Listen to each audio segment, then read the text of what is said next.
time we became a mage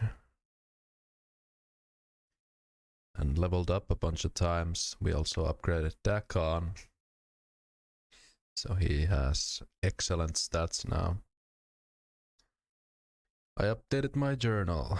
Hello, cooking is fun.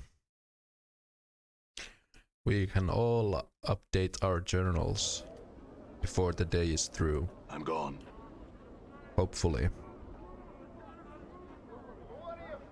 So, what were we doing? Oh, we should complete this quest. There's a reward.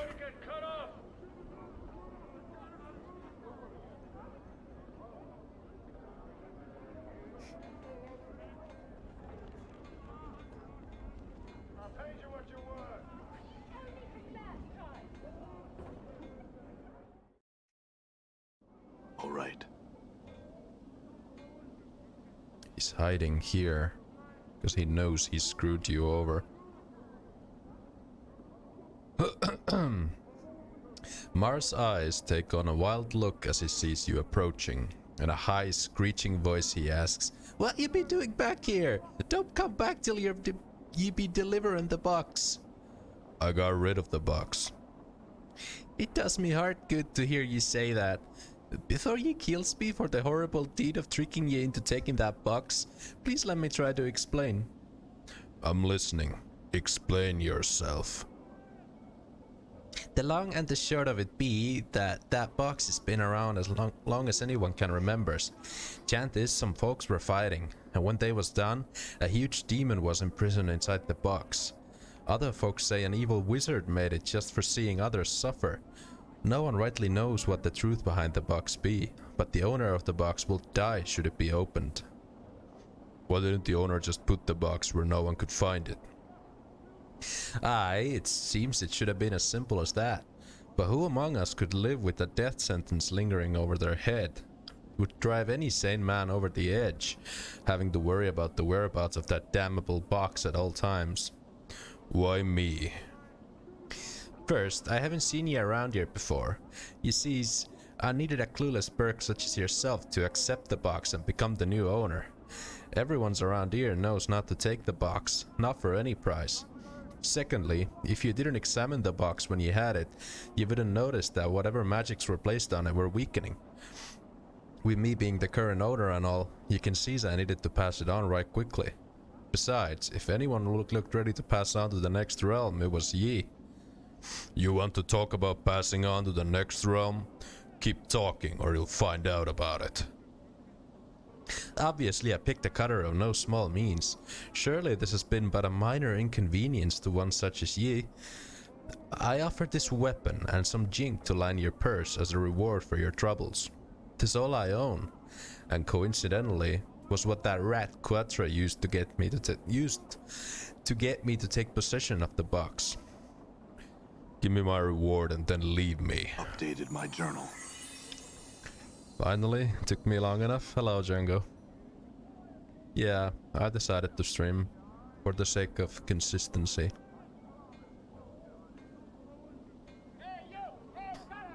Getting a good streaming routine in.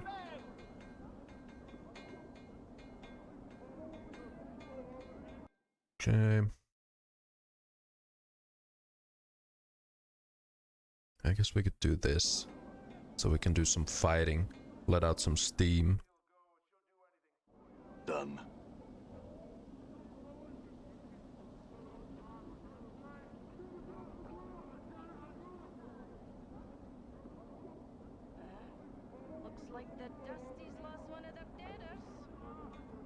Looks like the Dusties lost one of their deaders. Done.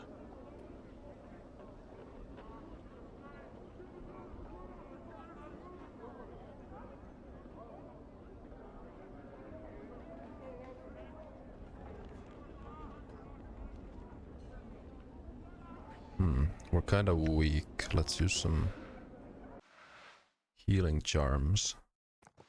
Actually, you can keep a few. I'll take a few. I'll give a few to Mort as well.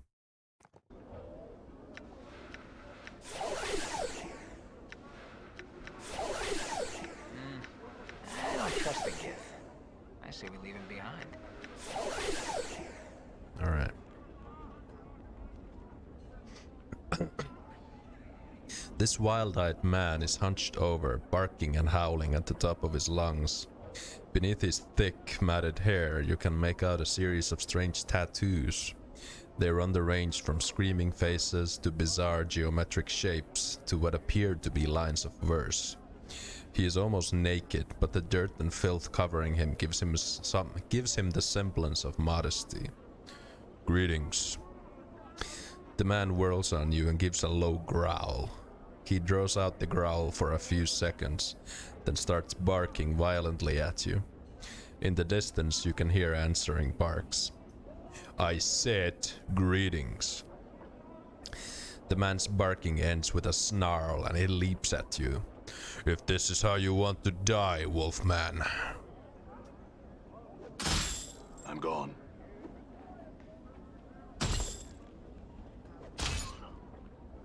What's up? Damn it. Time to rally. All right.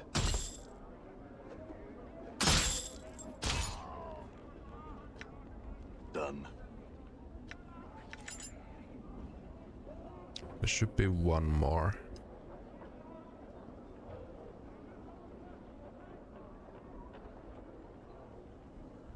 It's the same dialogue.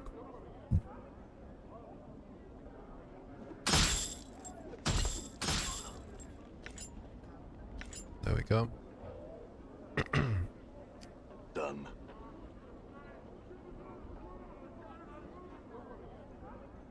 Dakan is a fighter mage multi, right? Trying to remember. Yes, he is indeed a fighter mage.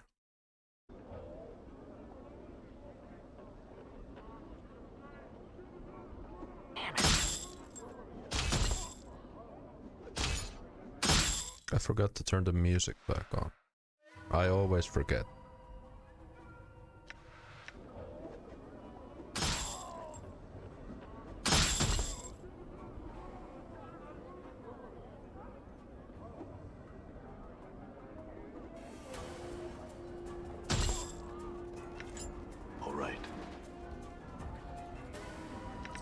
So he should be competent at melee? Yes, he will be. His sword will eventually go up to +3 once he levels up. He will eventually be like the main damage dealer this party.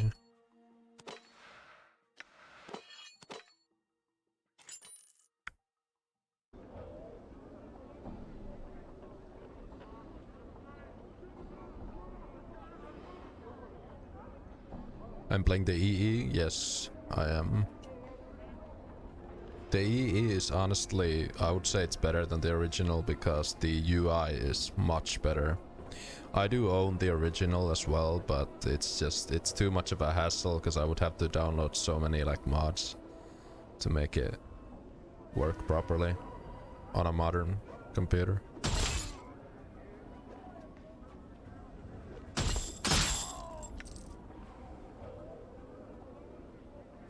That's not to say I didn't install any mods here, but that's beside the point.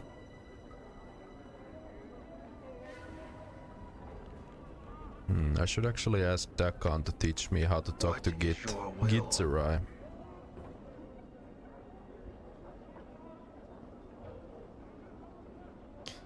I played the original and that's probably why I couldn't get OBS to capture it. Yeah, that very well could be the reason.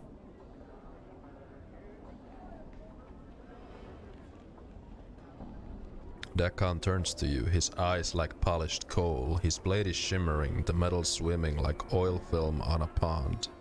When Dakan speaks, his voice is level and strong. There is none of the scratchiness you heard before. What is your will?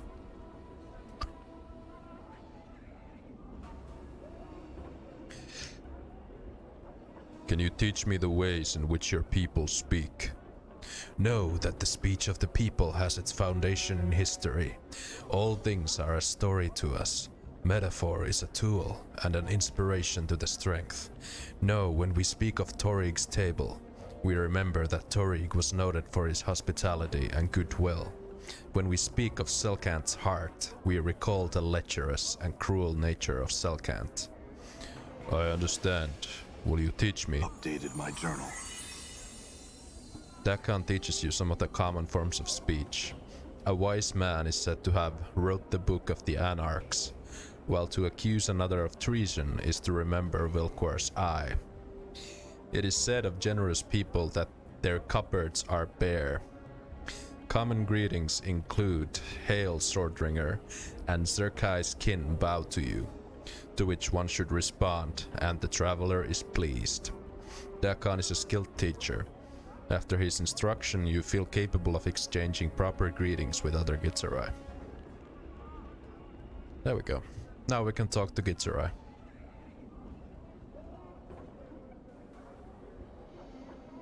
Let's talk to this guy. This wild-eyed man is hunched over, snarling and giving low growls. It looks like he hasn't trimmed his hair in years. It's so long it forms a veil over his eyes. He has a long, stringy mustache caked with grease and sweat, and the tips of the mustache droop so much that they have become tangled in his ragged beard. Greetings. The man stops in mid-snarl and he reaches up to part the curtain of hair that cover his eyes. As his withered hand pulls away his dirty locks, several strange, puce-colored bugs fall from his hair and scatter across the cobbles. Behind the cloak of hair, the man's flesh is moon pale and creased with wrinkles. His thick, bushy eyebrows form a V as he stares at you. Hand? Might take the moon fly too? Take your hand and fly to the moon? Not today, my friend. The man frowns, but his eyebrows tilt upwards in a reverse V, creating a bizarre expression. You have no idea how he accomplished the facial expression, but it makes you uncomfortable watching the muscles beneath his face shift into the new pattern. You can't tell whether he's angry, curious, both, or neither. Sing the kiss speak a man. Answers prefer a wood woman heart. A single kiss speaks a woman's heart, but a man's answer is what you would prefer? Very well then, but know this, my answer is a question, and an answer from you is what I would prefer.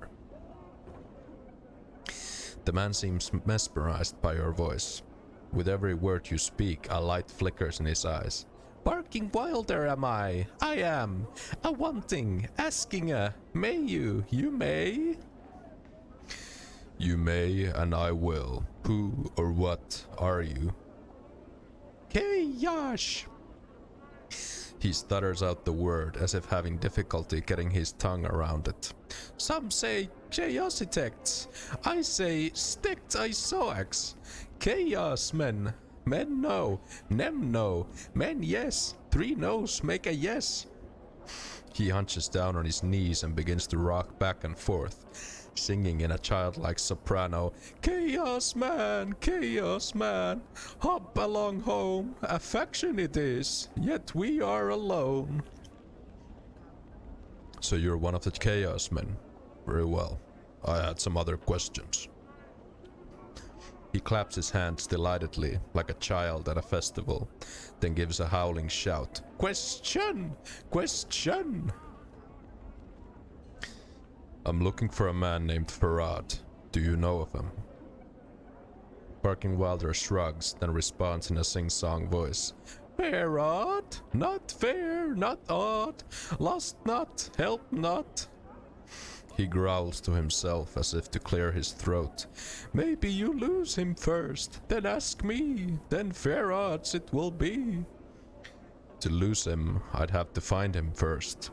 I had some other questions.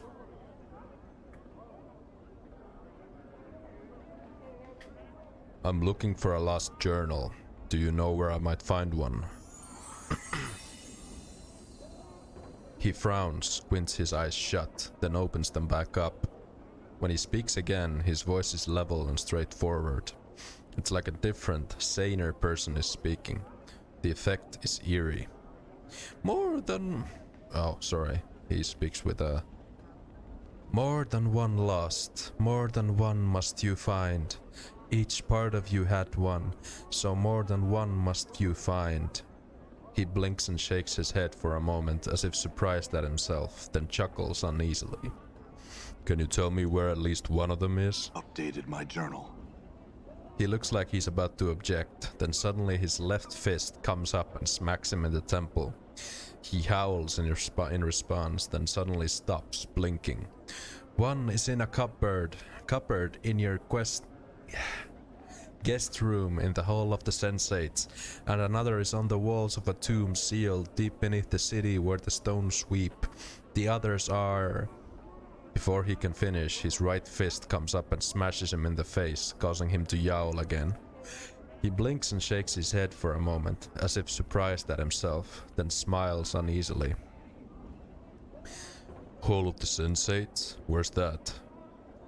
Wilder holds up his hands. He doesn't seem to recall what he just said. You said one was in a sarcophagus beneath the city? Where? Wilder looks frightened for a moment, then points upwards with a hopeful expression. There? He gulps. He doesn't seem to know, and for some reason you believe him. You said one. Where are those other journals you mentioned? Wilder shrugs, watching you warily. Other places, maybe? He gulps. Forget it then. I'll try and find them on my own. Well, that's a tree with one snap branch too many. Mort rolls his eyes. No sense in chatting with Chaositects, Chief. They're a barmy bunch. Who are the Chaositects again? They're a faction who don't have any rules, except don't keep one thought in their head for too long. They're sometimes called Chaos Men. No need to explain why. How do they get members? They just seem to attract members like flies. Well, members that are crazy or chaotic enough, I suppose. I don't think they have any recruiters, though you really can't say anything about them for sure. I see. Thanks for the information.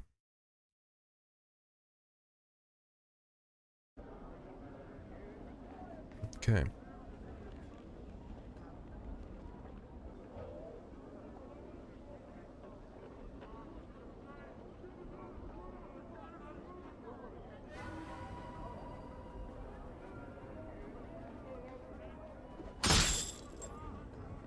I'm gone. Tanja's Valley. Looks like my skills have increased.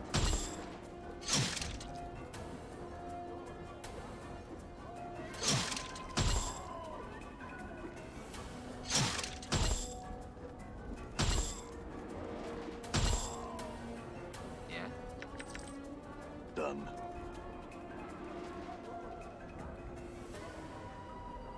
When I first played Torment, this fight rolled me hard. What, these random thugs? These guys aren't too tough.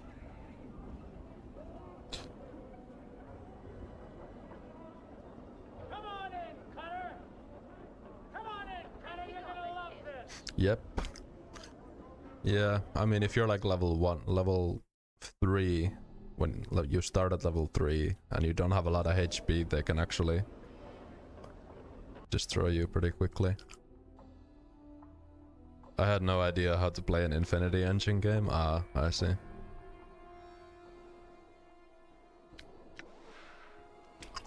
+1 fist. I love how the teeth proficiency is fist.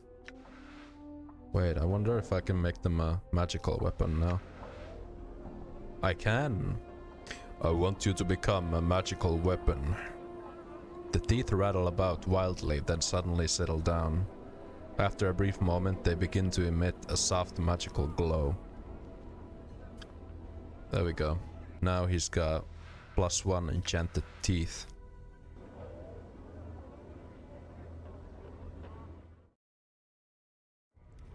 Alright, we're in the bar. Get ready for some reading. Because there's a lot of dialogue here.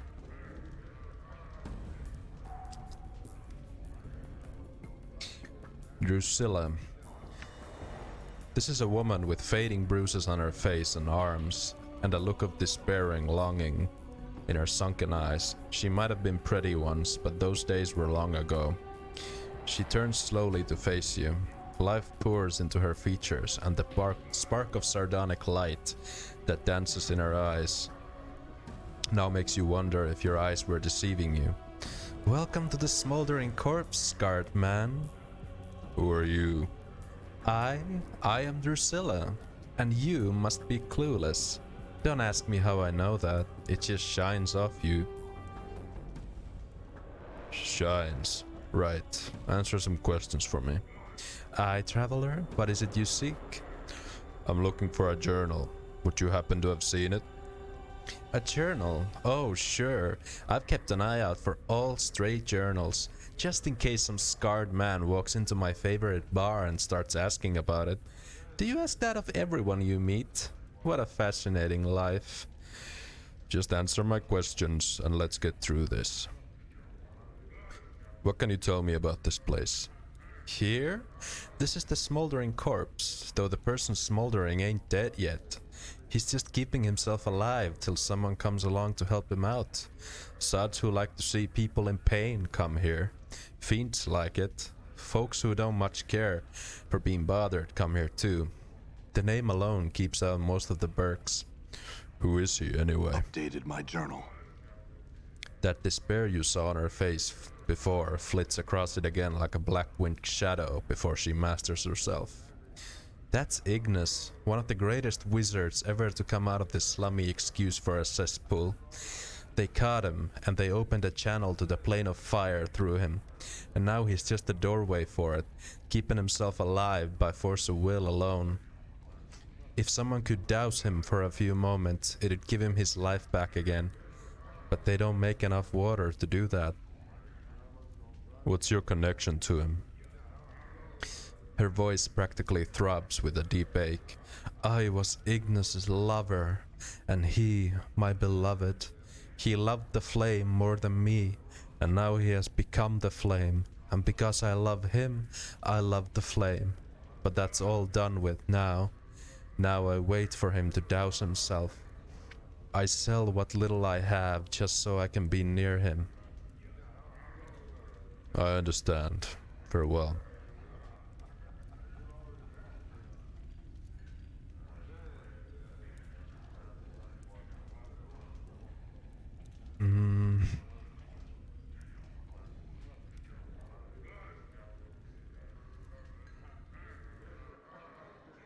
Ilquix. You see a short, rotund man with a perplexed expression on his face. From the lines on his loose skin, it looks like it's not too uncommon. He carries a flagon of ale that looks like it's in the process of being emptied rapidly. In between swallows, he speaks in a gentle voice, so quiet that you can barely hear his words. Hello, traveler. My name is Ilquix. Can I be of some assistance to you? Greetings. I would like to ask you some questions. What did you want to know, my friend? Who exactly are you? I am but a humble man with a slight, flowery, poetical bent and a tendency towards the supernatural. I regret that I have none of my supplies here, or I should be most eager to teach you of the ways of power. Perhaps some later time? Yes, I'd like that. For now, though, answer other questions. What can you tell me about this place? This place? The Smoldering Corpse Tavern? A fine establishment with a fine owner. Barkis is a true gentleman, and ambitious to increase his standing to boot. These, I feel, are the most useful qualities one can possess. They drive people. What can you tell me of the patrons of this place? The patrons of this tavern are many and varied. I have spoken with most, and find them delightful, with the exception of those creatures of law. He gestures towards the pair of Abishai sitting in the corner. They taint the air with their presence, lending an unwholesome stench to an otherwise pleasant environment. I recommend speaking to Barkis, I understand he requires some aid with a trifling matter. Then we have that O character. I am still trying to understand him fully. It is quite an undertaking, if I say so myself. Those are the folk of interest here. The others, well, perhaps I am too discriminating. Why do you despise creatures of law? Ah, a fine question, my friend. My upbringing has been on the chaotic side of the Great Ring. You may speak to Kandrian Illborn, a misnomer if ever I heard one, of the plains. He fancies himself a great planewalker. To return from my digression, I have lived my many years with chaos, and find it pleasantly agreeable. To me, the taint of law, as in those creatures there, is reprehensible and tyrannical. If I am to be crushed underfoot, I'd rather it be by an individual than a machine that knows nothing of emotion. I disagree. Elquick smiles toothily, his fat cheeks barely moving. To each his own, I say. Did you have more questions? Who is that burning man? That? That is the last unfortunate who chose to exercise his individual will without the strength to back up his desires. His name is Ignis, and he was a pyromaniac. He burned and didn't burn the right people, and wound up channeling more raw power than he could control. Now, well, you can see what became of him. If you wish to learn more of him, perhaps that poor creature Drusilla can help you. I see. Farewell.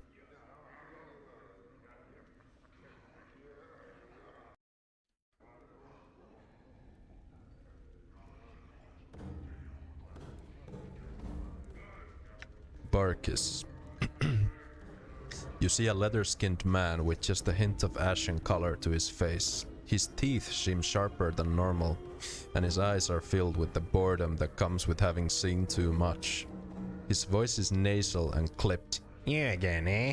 What do you want this time? You again? What do you mean?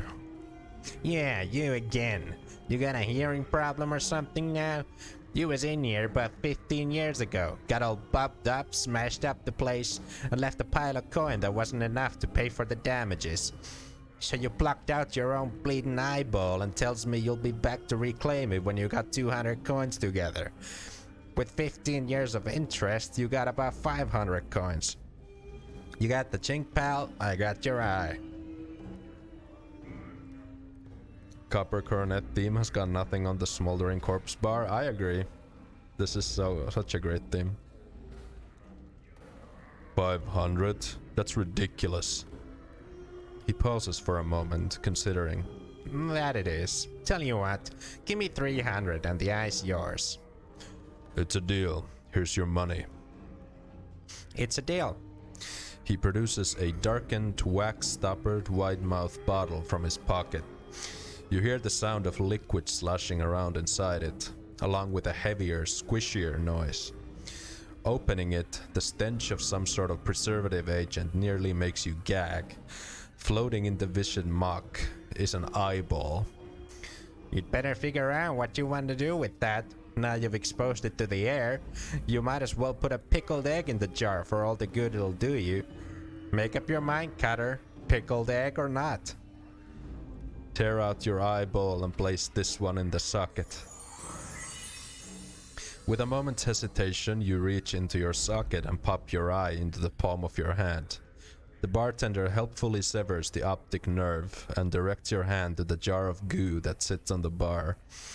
You deposit your eye in the preservative, wrap your fingers around the old one, and slide it into your empty socket. The pain of this entire operation is incredible. After a moment, though, you can feel the optic nerve reattaching itself to this new eye, and suddenly you are hit by a flash of memory. Absorb it. Memory flash.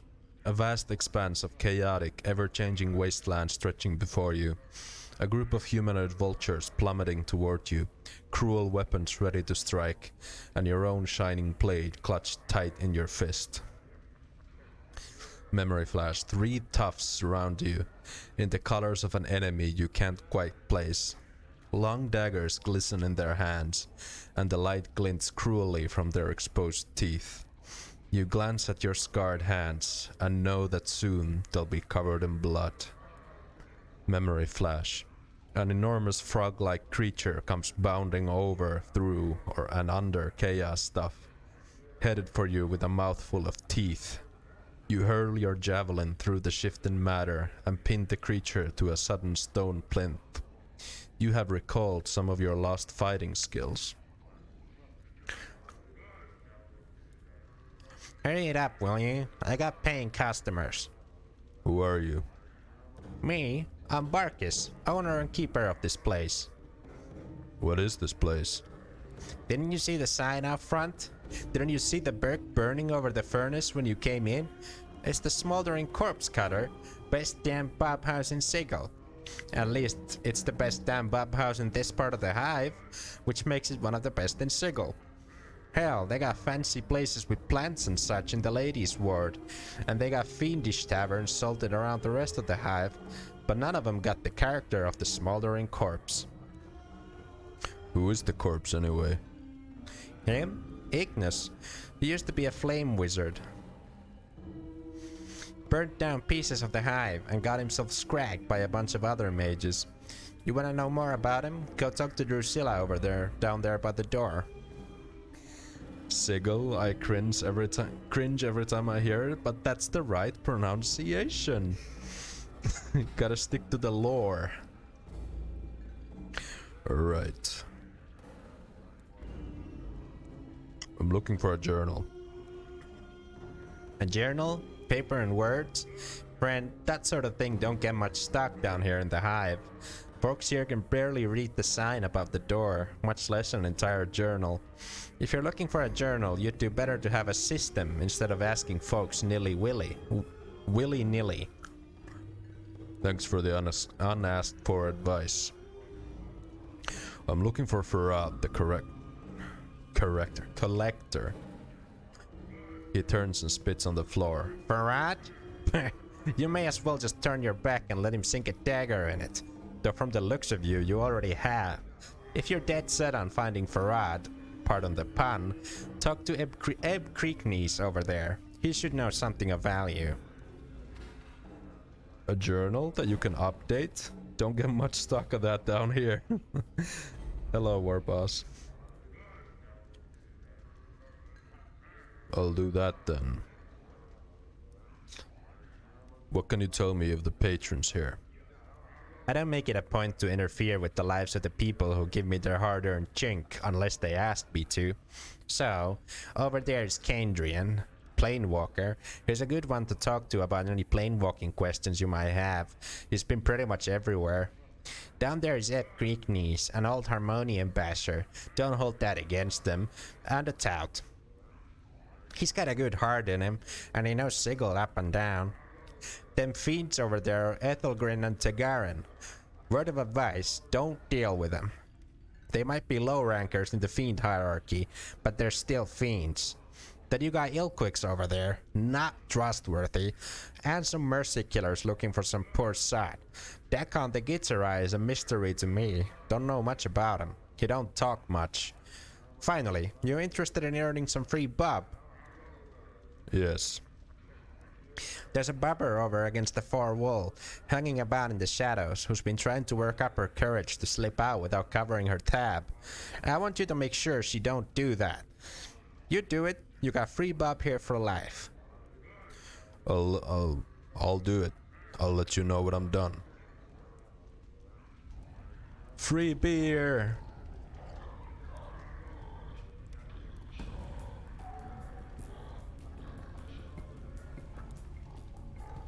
You see someone dressed as a female dustman with a half-empty glass in her right hand. As you near her, she calls out to you. You, over here. You notice that there's something wrong about her, and your exposure to the dustman leads you to believe that she's just too lively to be a real member of the faction. approach her. Hey, Cutter. Buy a lady a drink? You're not really a dustman, are you? She looks around nervously and seems to sober right up. Why do you say that? Because you don't act like a dusty, and you're not offering contracts. In fact, you're taking money in instead of giving it out for that corpse labor they do at the mortuary. She stifles a squeak of terror and hastens to explain. No, I'm not a dustman. I just found these robes in the street and I didn't have enough money to get good clothes, and I heard there was a dustman thief around, but you could probably find him somewhere else in the southwest part of the hive. I saw him, but I hid from him. Please don't hurt me. I'm not planning on it. You ought to know that you're not pulling it off too well. Now answer some questions. What do you want to know? Barkis says it's time for you to settle your tab. Pay up. She jumps a little and her nervous tension becomes full-fledged anxiety. What are you going to do? Ask you to go pay up. Now. I can't afford it.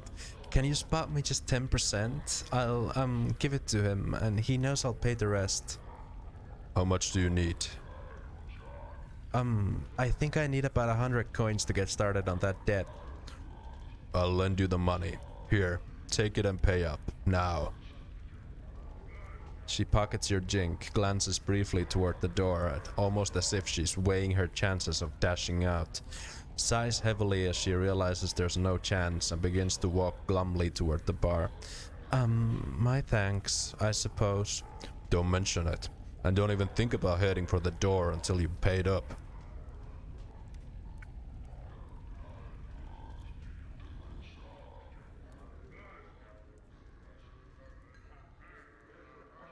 Okay, now we get free beer.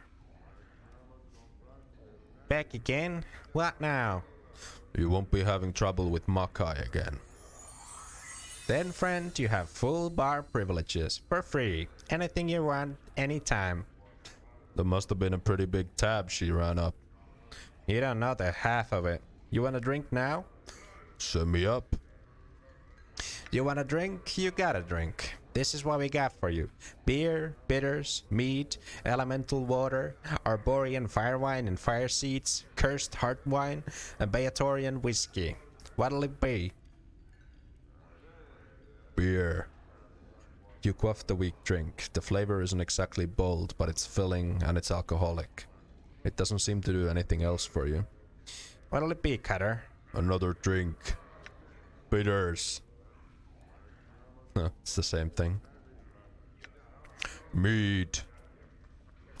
It's the same thing again. Water. He moves back to a keg on the wall and turns the spigot. The clearest water you have ever seen pours from the nozzle into the glass he holds underneath it. He sets it down in front of you, and you take a deep draught. It is the purest thing you have ever tasted, a coldness inherent to the water itself, a feeling of air that passes over your tongue and into your stomach, where its coolness calms even the raging of your passions for a moment. From the heart of the elemental plane of water. Any other water you ever drink's gonna taste dirty by comparison. That was great. Give me another drink. Some fire wine and fire seeds. He passes you a glass of deepest red wine and a handful of brightly colored seeds. Stick the seeds in your mouth, he advises, and take a swig of the wine. Don't be surprised when the seeds catch fire. They won't do you any harm. It's a taste like no other. He's right. When you pop a seed into your mouth, it mingles with your saliva and bursts into a tiny flame. You quench it with a swallow of fire wine, and the taste is indescribable. Barkis smiles. You want another? Keep 'em coming. Some heart wine. He passes you a glass of Cursed famous heart wine. The bouquet is breathtaking, and the wine itself is full-bodied and fruity. The aftertaste leaves nothing to be desired. Made from real razor vine, that is. Wish I knew the secret. The barkeeper nods at the empty glass. You want another? You want another? I certainly do. Whiskey. He places a shot of some steaming substance that looks like boiling urine in front of you. The fumes that waft your way, however, are exquisitely tempting. The taste, though nearly unbearably hot, is as smoky as the scent. The feel of the liquor burning its way to your gut is nearly painful, yet even this pain is sweet. The barkeep's eyes widen. Still standing? Most folks can't even make it halfway through the first shot. I feel fine. I don't even feel anything. The barkeep considers you carefully, resting his chin on his hand. You know, Cutter, there's some as have a natural immunity to poisons and such. Some folks call Bob a poison. If that's the case, chances are good you got yourself a handy little defense against poisoners. Well, good. My thanks. Farewell.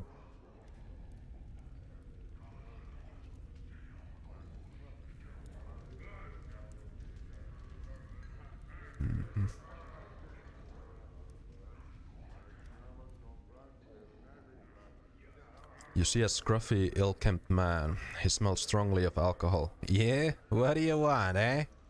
He leans in close and looks you up and down. Looks like you could use a healer. He laughs loudly at his own poor humor and the nauseating stench of liquor and poorly chewed food washes over you. Who are you? Me? I'm Andor. He weaves on his feet. Used to be a hell of a fighting man too, but that was before the bub took a hold of me. Friends call me Slappy because I was so good at doing it to people, but now they call me Slappy because so many women do it to me when I talk to them. Oh, that's great. Can you answer some questions for me? I'm looking for a journal. Have you seen one recently? He pauses for a moment. Well, if you lost it in the hive, there's a good chance some collector somewhere has it. Check out in the hive some more. They find all sorts of stuff out there. Maybe they can help you. Right. I'm looking for a collector by the name of Farad. Do you know anything about him? Farad? The name sounds familiar, but you know how it is when you don't pickle your head with Bub, I'm sure. I just can't remember. You got my apologies, Scar. Very well. What can you tell me about this place? This place? Smoldering corpse. Best place in town for a drink. Leastways, long as you don't mind drinking near a fiend or two. Nor if you don't mind Red Death poking their heads in on occasion. Lots of people here. Lots of interesting things. Lots. I assume you're one of the attractions then. Who is that burning by the entryway? That's Ignis. He's some crazy old coot mage who got the bright idea to burn down the hive. You see the Alley of Dangerous Angles? He done that. Group of wizards got together and did some magics on him, and now he's a tavern theme thing. Mascot. My cousin was one of the wizards. No great shakes as a mage, but he sure got this perk. Thanks, Slappy. Farewell.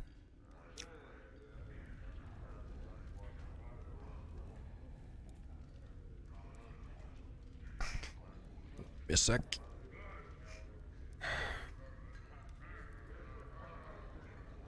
Alright.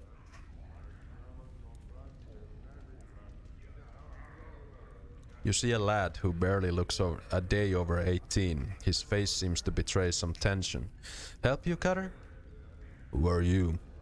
I'm Caleb. I'm a mercy killer. I'm here with Tarner and Ilsidon to catch my first criminal.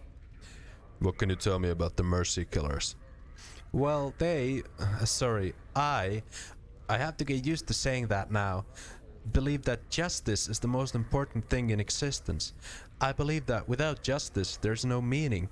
And without meaning, we might as well just go off and kill ourselves. I don't want to kill myself, so I decided justice is the meaning.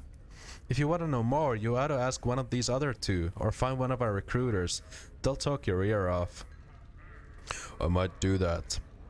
I'm looking for a journal. A journal? No, sorry, I'm still new here, so I'm not all that connected yet. If I see one, I'll let you know. He looks around the bar. What are you doing? Well, seeing as I'm a new mercy killer, I'm supposed to bring a criminal to justice to show I can handle the field work. I decided I wanted to catch a killer, so we asked around. I got told he was gonna be here. Still haven't seen him though. I'm a little nervous to tell the truth. If you'll excuse me, I really ought to get looking at the faces here again. He cranes his neck and looks around the bar. Hello, OK Cancel. Am I good? Or better? I am doing much better, yes. I'm actually getting a nice, consistent stream cycle in. This is the 3rd day in a row I'm streaming, so we're doing good. I hope you're doing good as well. Just a few more questions, then I'll let you go.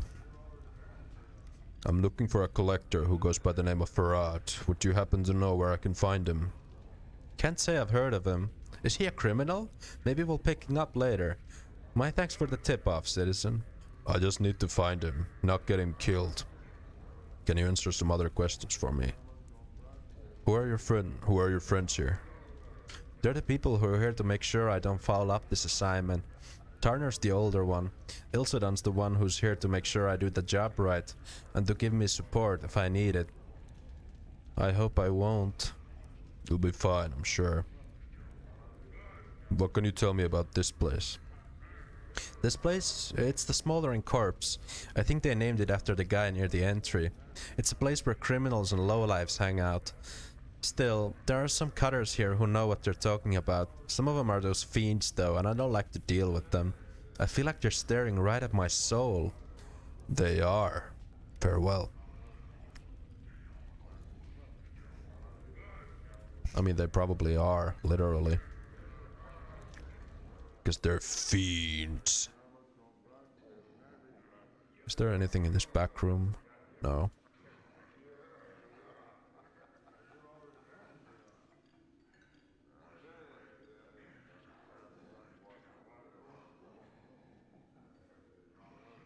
By the way, he walked by a dude with dreads and stuff in his hair, and he immediately reminded me of the Nameless one. What came to mind? Updated my journal. You should have asked him where's Mort or Dakon. He would have probably looked at you like you're insane. Or maybe he would have been a planeswalker of culture, and he would have been like, "Oh, they're back at the mortuary." Actually, why would they be in the mortuary? They're back at the Smoldering Corpse bar.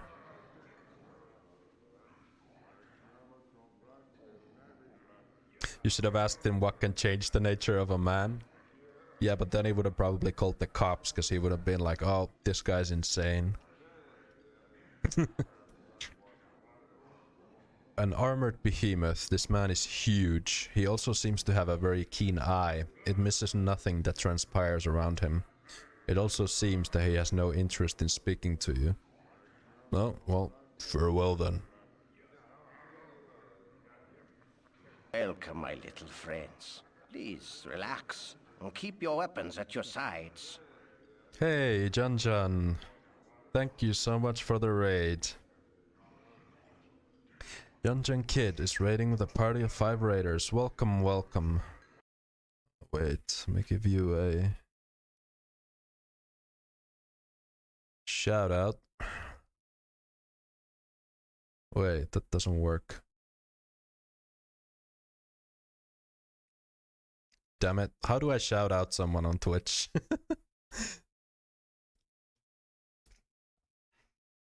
Does anyone remember the command off the back of their head?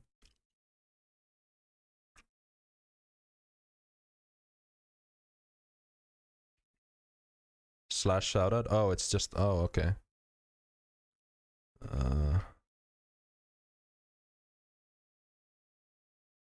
There we go. Okay. Yeah, go and check out Junjun. He streams Baldur's Gate. Much like many of us do. How was your stream, John? Thank you, Boofy, for backseating my Twitch.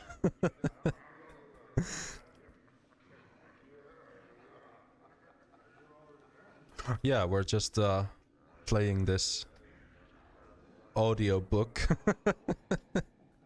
visual novel having a good time.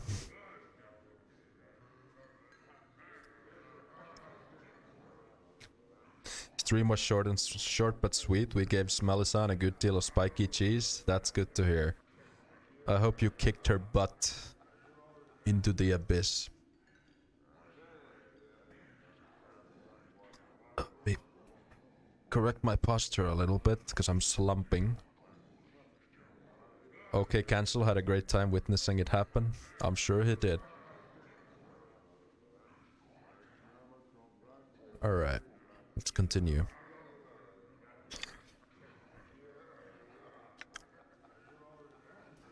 You see a grizzled, burly man in spiked armor. He eyes you coolly and slowly, up and down, evaluating you. He pauses for a time on your face, almost as if it jogs his memory somehow. He sighs, then, and says, "Can I help you with something, friend?" "Who are you?" "Me? I'm Turner." "What's with the outfit?" "It's a uniform of a kind. We're the Red Death, Mercy Killers. We're the justice folks. Someone commits a crime, we bring him to justice. We right wrongs, too. You wanna know more? Go talk to one of the recruiters." "Fair enough." "Did you recognize me?" "I thought I did, but those pictures are centuries out of date, and the suspect be dead by now. Of course, these are the planes, and stranger things have happened. Still, if you're the fella I'm thinking of, it looks like you've served your sentence by means of pain. What can you tell me about this person you're talking about?" "It was a particularly brutal criminal from what I understand. This was, of course, centuries ago. Immense strength, they said, and enough anger to tear the head from a barrier. Not a sot to be messing with. Word is, he got himself surrounded by a Red Death patrol, escaped through a portal, and hasn't been seen since." He frowns, studying you. "They have pictures of him. Take away some of the scars and you might be related to him. Probably not him, though." "I wouldn't be so sure, I think." That very well could have been the nameless one. "Sounds like a nasty fellow." "Who are your friends here?" "They're Caleb and Ilsedon. Caleb's the new meat, a new recruit. Ilsedon's the muscle. I'm the brains." "What are you doing here?" "Waiting for a criminal. This'll be Eager Caleb's first arrest. If the Burke we're waiting for ever shows up." "I see. I'm looking for a journal. Have you seen one?" "I see far too much on the mean streets of Sigil, friend. Unless this journal was something spectacular, chances are good I ain't seen it." "Very well then. Have you heard of a collector by the name of Farad? I'm looking for him." "You're looking for him, eh? From the tone of your voice, I'm betting it won't be a quick drink down at the local tavern either. See, I know Farad of old. He's a slippery one, he is, and it'll be a time before we can pin something on him. Problem is, only a fanatic like Valor would scrag the guy without even a shred of proof. That's all a long way of saying I don't know where the sod is, but you ought to know he's a suspect, and it won't do you any good to be seen with him." "Thanks for the advice. Tell me about this place, if you would." It's the smoldering corpse. Chant is, this place is full of portals and such, but then, that's true almost anywhere in Sigil. Good cheap drinks, and if you don't mind the company of bubbers and fiends, it ain't a bad place to be. You wanna know more about the place, talk to the bartender or something." "Very well. Farewell."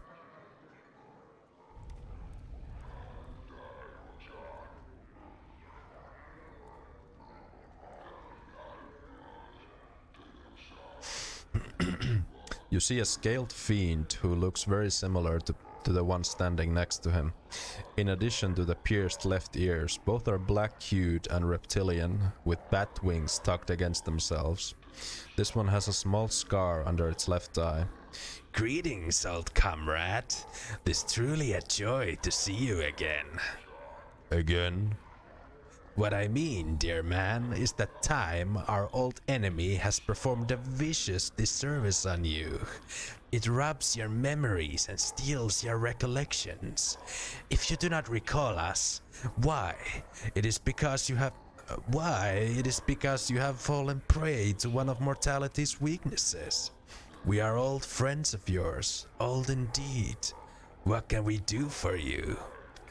I had some questions. Some questions. Perhaps we have answers. We are certainly eager to aid you, old friend.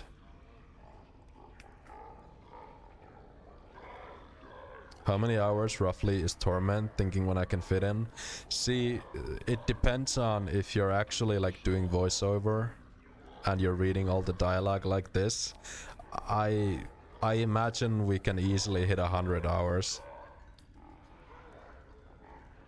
Maybe not 100 hours, like... Yeah, maybe 100 hours is a bit too much. I'd say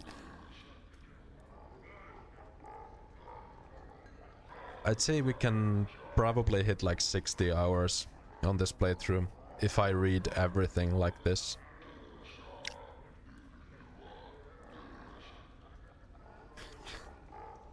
But if you just kind of like breeze past all the dialogue, it's obviously a lot less. What are you doing? What are we doing? Why is it not perfectly clear, old friend?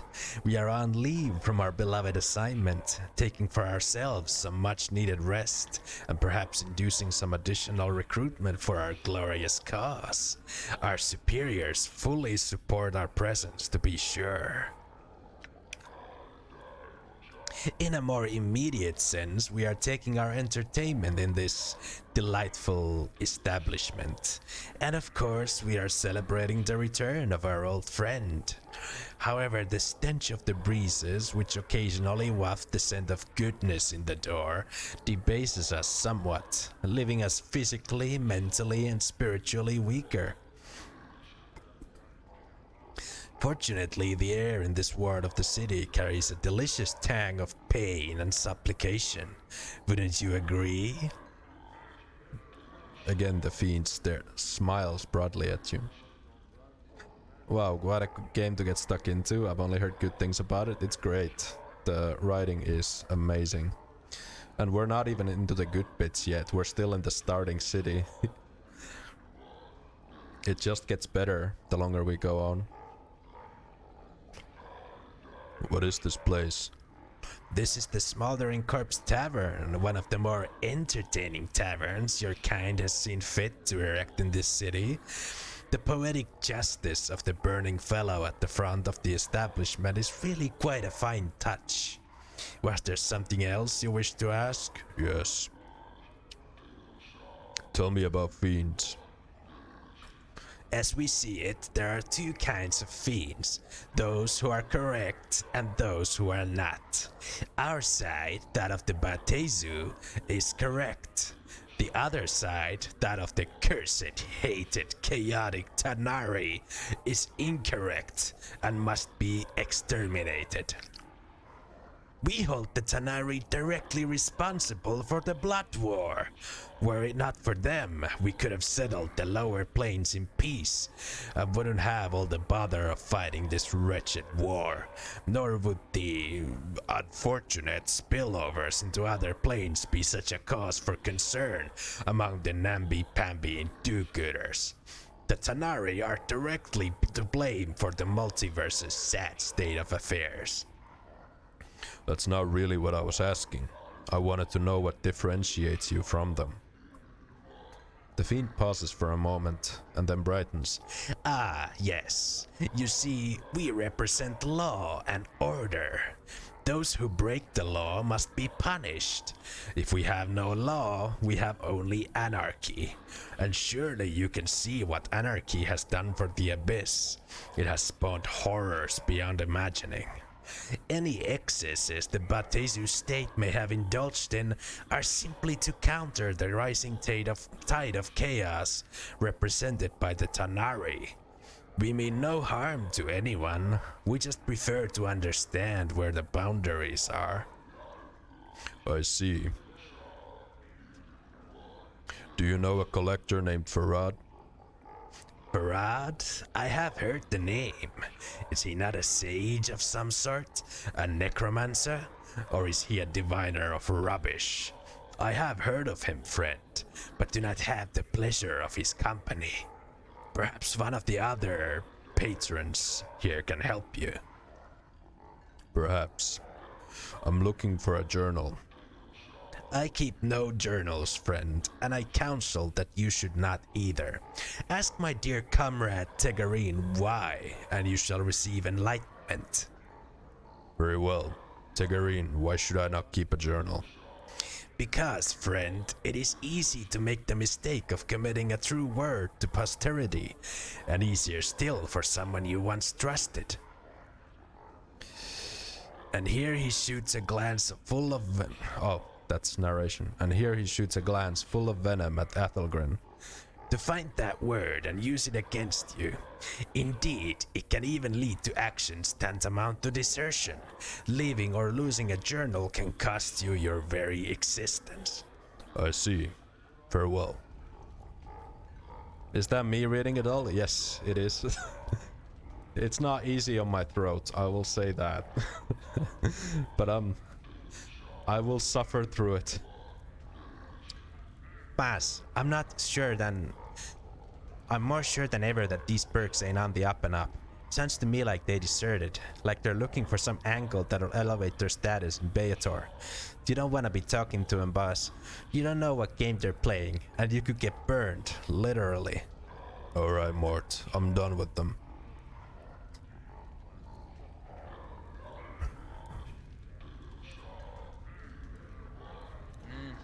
I don't trust the Gith. I say we leave him behind. Wow. I'm trying. It doesn't help that today was kind of a hot day, so I'm kind of sweating. I have windows open, but it doesn't really help.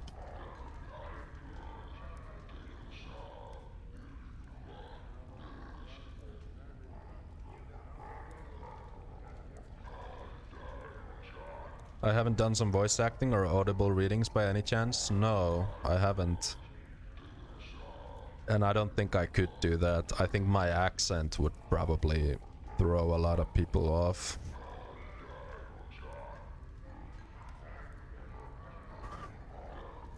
Because it's impossible for me to hide the accent. Although I am trying my best. This is a slightly balding man with a cynical cast to his face. He speaks in a staccato voice, rapping out each word distinctly and clearly. What do you want, Cutter? Who are you? I am Silayan Irontoes. Before you ask, I got the name because my idiot brother dropped a 50-pound stone on my feet and crushed my toes. Now I have iron toes, alright? Alright. I'm looking for a journal. I haven't seen one, at least not one that stuck out in my mind. If it wasn't valuable, try the trash mounds out on the opposite side of the hive. I sympathize with your plight. Journals are the very essence of identity.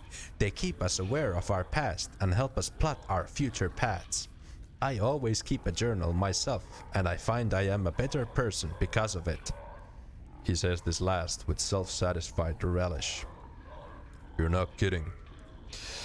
I'm looking for a collector by the name of Farad. Have you seen or heard of him? A collector? Isn't that one of those nasty dead haulers? I don't associate with that type. This isn't my ward, really. So no, I've never heard of him. What is your ward? I live in the ladies' ward with my uncle. It's generally a better class of person there, if I may say so myself. None of the riffraff that you see floating around here so much. No, I'd say that coming to this area is definitely slumming. I can't say that I enjoy it, but then I'm told one should experience a wide variety of life's offerings. I'm just about done with this one.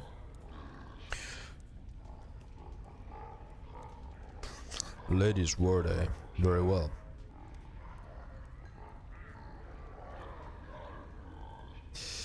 What can you tell me about this place? This is the smoldering corpse. I have brought my greenhorn, clueless prime cousin here to see some of the sights, smells, and sounds of Sigel's beauties.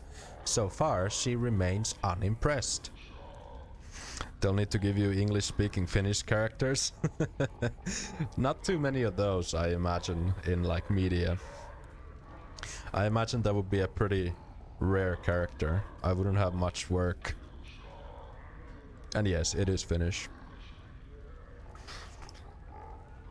I can see why. Who is that burning by the entryway? Chant has it that the unfortunate fellow goes by the name of Ignis, burnt down a portion of the hive before the folks here got together and took care of him. They made him a conduit to the elemental plane of fire, and now he has to write there for folks' amusement. Not too amusing, but interesting certainly. It certainly is. What was that you and your friend were saying about Sigil? Ah, my cousin has recently come here from her backwater prime world. My uncle, a renowned wizard, brought her here to expand her horizons. She labors under the delusion that this is the center of the multiverse, and she thinks it's somehow important. Since I've lived here my whole life, I know otherwise. It's a place the powers and Planeborn overlook, just as humans overlook the squirrels in their city parks. It's not important. And the sooner humans come to realize they're not important, the better off they'll be. Hello, Hachiman. Welcome, welcome. How are you doing? Fascinating. Thank you, and good day.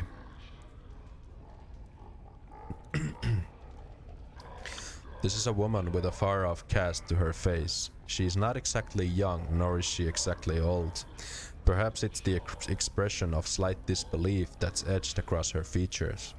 The expression says that she doesn't believe her senses. When she focuses on you, she speaks sharply, but not angrily. Do you need something? Who are you? I'm Kiaras Thorntongue. I'm here with my cousin, because my uncle doesn't want me wandering the hive on my own. He doesn't seem to think I'm competent on my own. He may be right, but I don't know this city or this plane very well. I'm not from here. I'm from the Prime. You're from the Prime? Visiting, expanding my horizons. The Prime is a fine place to live, but it's a little too real, I suppose. My uncle gives each of his nieces and nephews a few years in the plains, and allows us to remain here if we so desire.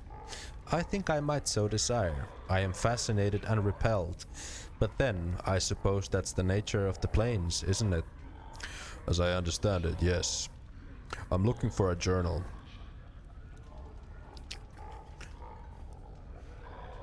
I need to head to work? Alright, cooking is fun. Hope you have a great day at work.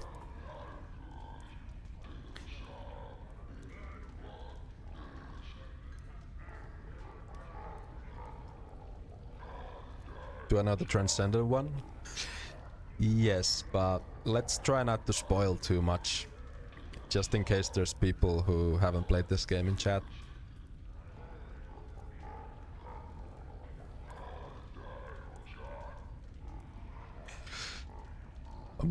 I'm looking for a correct... I'm looking for a journal.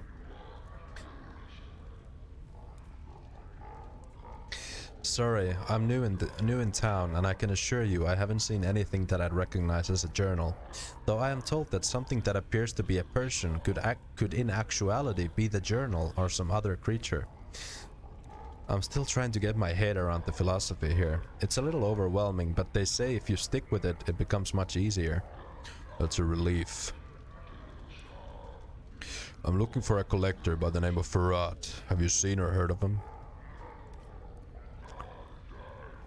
It's actually very convenient for me that you do this Torment stream. I've read a ton of good about this game, but never played it myself because I'm too lazy. Well, hey, this is a good way to get a handle on the story without actually playing the game. Of course, I would still recommend playing it yourself at some point. A collector? I don't believe I've heard the term. Is that one of those haulers of the dead? The poor folk who collect the hive's innumerable victims for money? Yes. From what I understand, they mostly congregate in the areas of the hive that are farther from the mortuary, where there is more life and more violence. Your best bet might be to concentrate your search away from the House of the Dead. I might just do that. What can you tell me about this place? This is, I understand, the Smoldering Corpse Tavern, named after that fellow near the entrance. From what I can see, it's a dive where scum mixes with cream to create an entirely unappetizing new flavor. Of course, being from the Prime, my perceptions might be jaundiced. That's possible. It's kind of just the same questions over and over again, but... Who is that burning by the entryway? That is Ignis. He attempted to burn down a portion of the city some time back. Centuries? And was punished by being turned into a living flame. A nasty fate, but fitting for a known pyromaniac and arsonist. From what I have read, it'd be best to leave him well alone. How do you know so much about the place? Aren't you a Prime? The Uncle Sielan and I share is a wizard who makes his home here. He brings his relatives to the plains on occasion to show them the delights and horrors of the multiverse. I wanted to be sure I was ready for the trip, and so I prepared myself extensively. I probably know more about the city than my cousin who's lived here his entire life.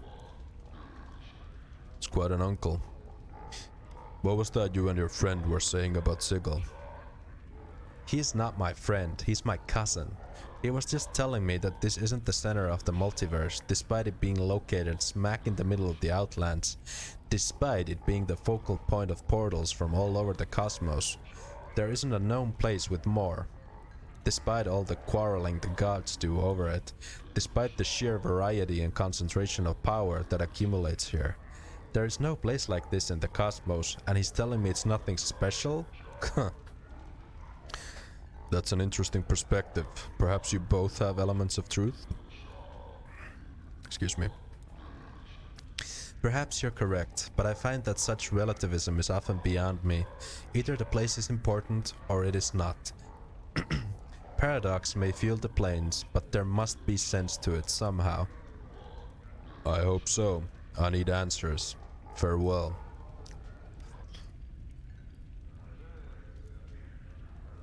Oh boy.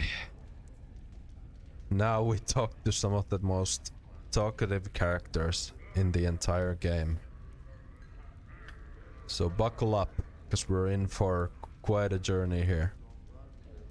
Who do we talk first? Ebb or Kandrian?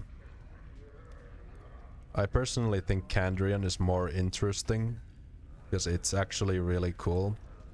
The lore of the planes. But I think we'll start with Ebb. Oh boy, Ebb. Yeah. Well, let's do it.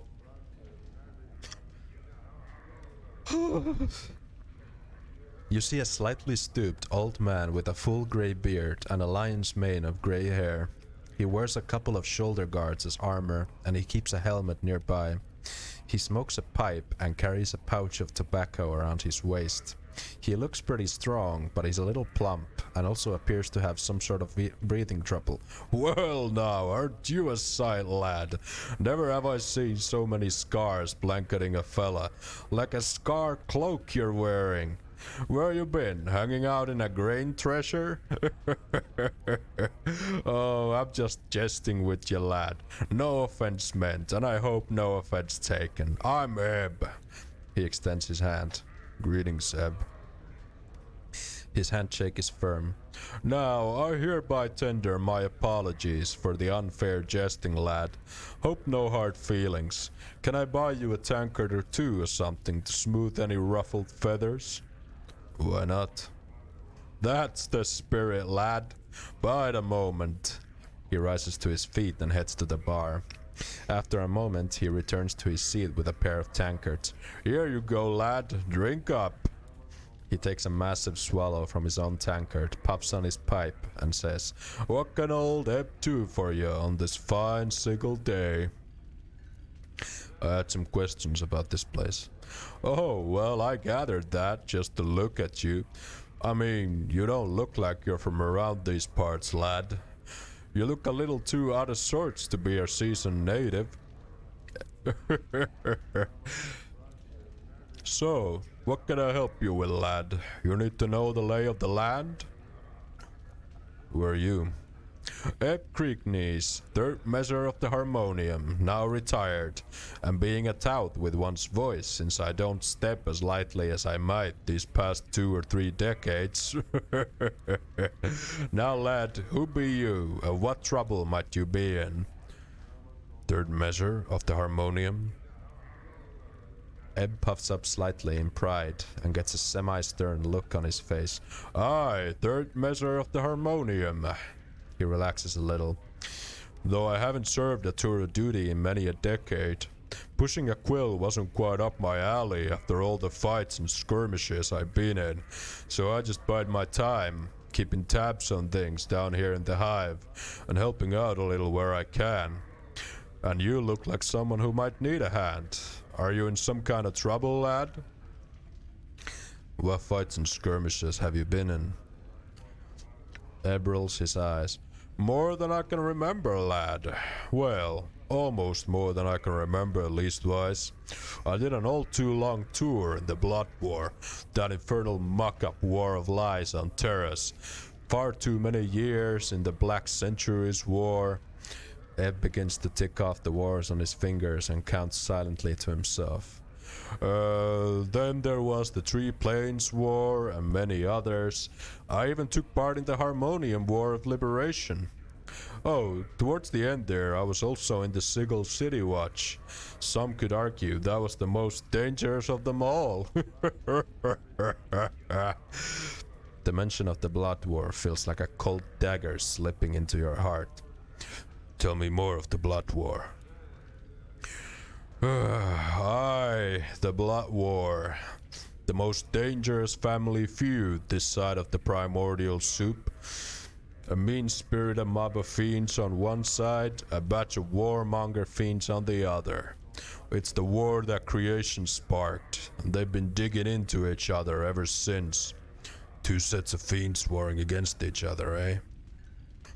Aye. The Tanari, vicious killers who care for none but themselves, and the Beatezu war machine, all for law and order under their infernal rules. The whole mess spills out into other planes from time to time, and it's made the multiverse a less pleasant place to live. I see. Do you know someone named Farad? Farad? Now, lad, what you be wanting with a perk like Farad? I think he stole some of my belongings. Oh, no doubt, lad, no doubt. You have to chain up everything around that grasping little spider. He should have been one of the fated, the way anything not chained down slips into his parlor. Don't give him a yard, or he'll take a league, eh? What do you know about him? Well, now, I don't know everything there is to know about old Farad, but I know some of the dark surrounding him. If you're determined to track down that spider and nail him to a wall, then I suppose I could spill some of the chant so you know what you're tangling with. Farad dug his nest deep into Rackpicker Square not too long ago, got a bunch of collectors and gangs together, and started what one could almost consider a collecting faction, be that as it may be. Where can I find him? Well, lad, if you're looking for Farad, which I would say is pretty barmy of you, you're a little off the beaten path. You want to be finding Rackpicker Square. Chant is that Farad set up his kip somewhere in the square. Even an old fella like me who's been around the ring a few times don't know exactly where. I figure that Farad wants to keep the dark on his location dark. If you're all bound and determined to find Farad, go to Rackpicker Square and try and dig up Farad's location from some of the locals. Try and be careful about it, since there's plenty in the square that would make a gut harp out of you as soon as they look at you. I had some other questions. I am missing a journal. You're missing a journal. Was there more to the journal than just pages and words? Otherwise, I can't imagine too many Bloods who would bother themselves with letters, unless it was really hot and spicy. Not much use for books of learning around here. I don't know where you might find such a thing. But, you know, lad, if Farad is the one who scraped you off the Sigil Street, then he might know the dark of where your stuff is. It's most likely in his larder. If you ask me, a dead man is usually in no position to keep his possessions when the collectors stumble across his body. What is this place? You're in the Smoldering Corpse Bar, lad. Not a pretty place as some, but it's got its own homespun kind of charm. Tell me about the patrons here. Well, you got O, who claims to be a letter instead of a person. Some mercy killers waiting around for a criminal. Pero Abishai on furlough from the Blood War. A Gitzerai over there who's been watching you from afar. Not too unusual, mind you. They're Peary cutters. And Alays down there. A clueless kid whose breeches seem to be just a bit too tight, if you get my meaning. If you're wanting information on the plains, talk to Kendrian Ilborn over there. He knows more than most I know. Who's the smoldering corpse there?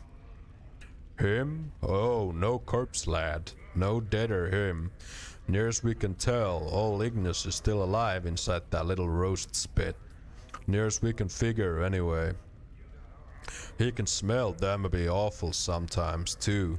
Keeps me on the pipe to make sure it don't worm its way into my nose, it does. How did he get there?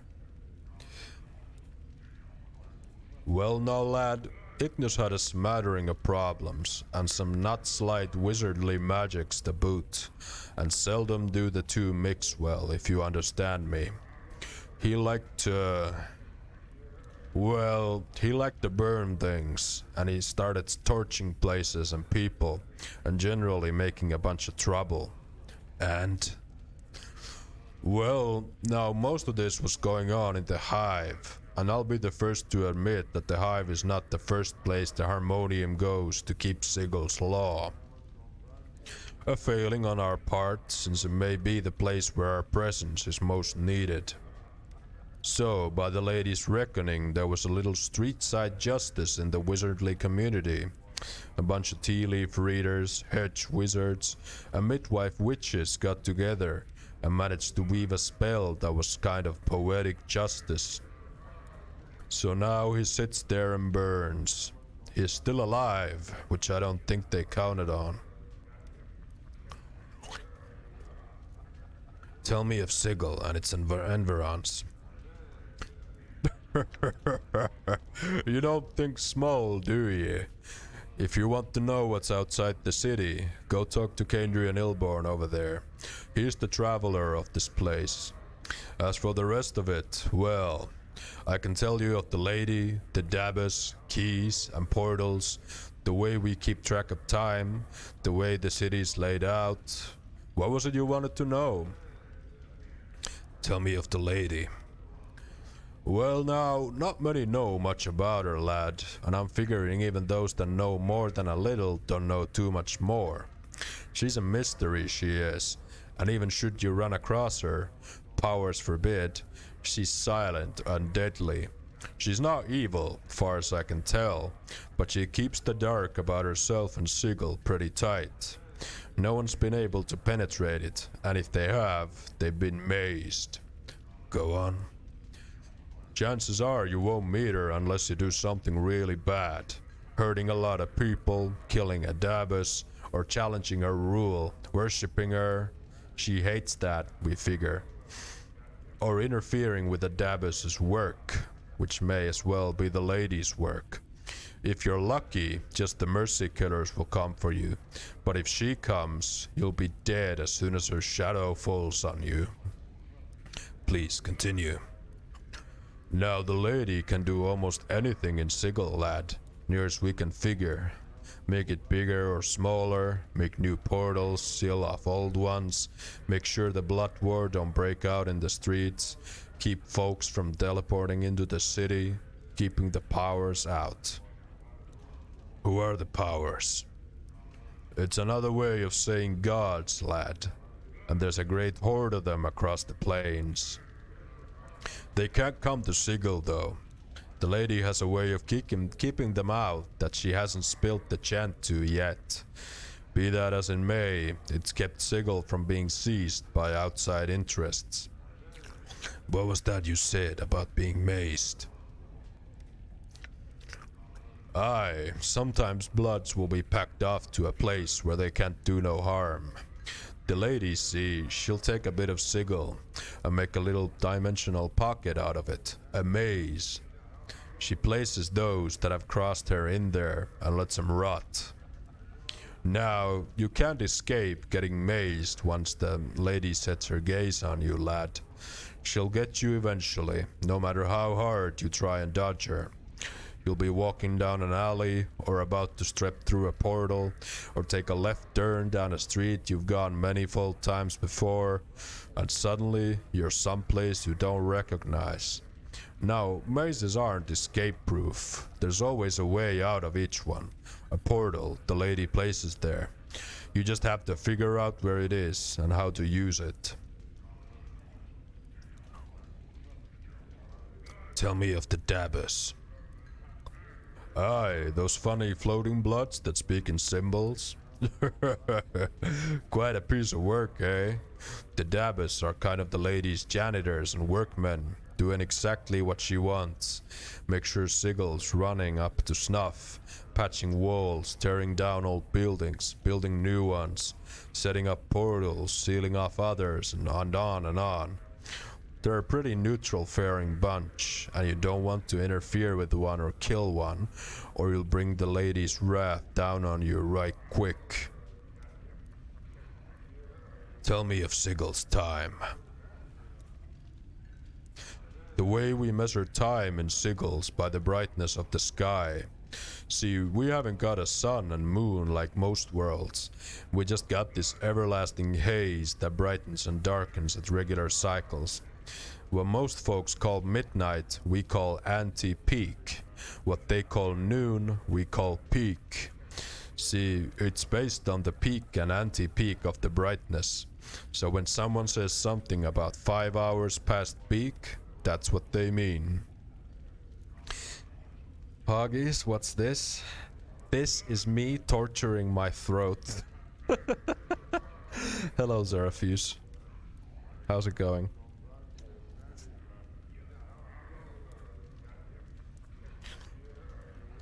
Tell me of the city's layout. Ooh, let me wet my tongue. He takes a full from his tankard. The city floats above an infinitely tall spire. The spire. It lies on its side like a discarded wagon wheel, but there's no spokes that connect it to the spire. It's divided into 6 wards, each of them with its own function. Right now, you're in the hive. I think the purpose of the hive is to be squalor to the rest of the city's grandeur. Factions, philosophical clubs, or gangs if you prefer, divide up the running of the city between them. Go on. The city is called the Crossroads of the Plains, and the City of Doors and the Cage. It's got portals to all of creation, they say, and all manner of beasties come through here to trade, call kip, or hop from one place to another. Now that's just the quick version, lad. You'll have to experience the place for yourself. It's the best novel you ever played? Pretty much, yeah. You mentioned something about portals? Sigil's called the City of Doors for a reason, lad. There's portals everywhere. Portals are, well, like doors that lead across the multiverse, except they don't look like doors. Instead, they can be any bounded space. Window, door, pothole, picture frame, barrel hoop, the spaces inside scaffolding, a wardrobe. Each could be a portal, waiting for just the right key to open it and take you someplace in the multiverse. Now keys. Go on. Aye, each portal has a key, you need to open it. Now while portals can be any bounded space, keys have more variety. They can be anything from a little tune you hum when next to the portal, to dancing a jig, to being in the right mood, to having a piece of the place you want to go in your hand, and on and on. In my youth, I once convinced a girl that kissing a man beside it could open a portal to Arcadia. Turned out I was right, and many trips to Arcadia did we have. Many portals probably have never been found. There's some you can uncover just by asking people and getting the right key. Finding out the dark of a portal is the toughest part, but I warn you, lad, portal hopping shouldn't be a pastime for a fella in your way. Nor should you be wandering sigil after dark neither. You'd do best to stick to the main ways in open peak and watch yourself. Yeah, we already asked about that.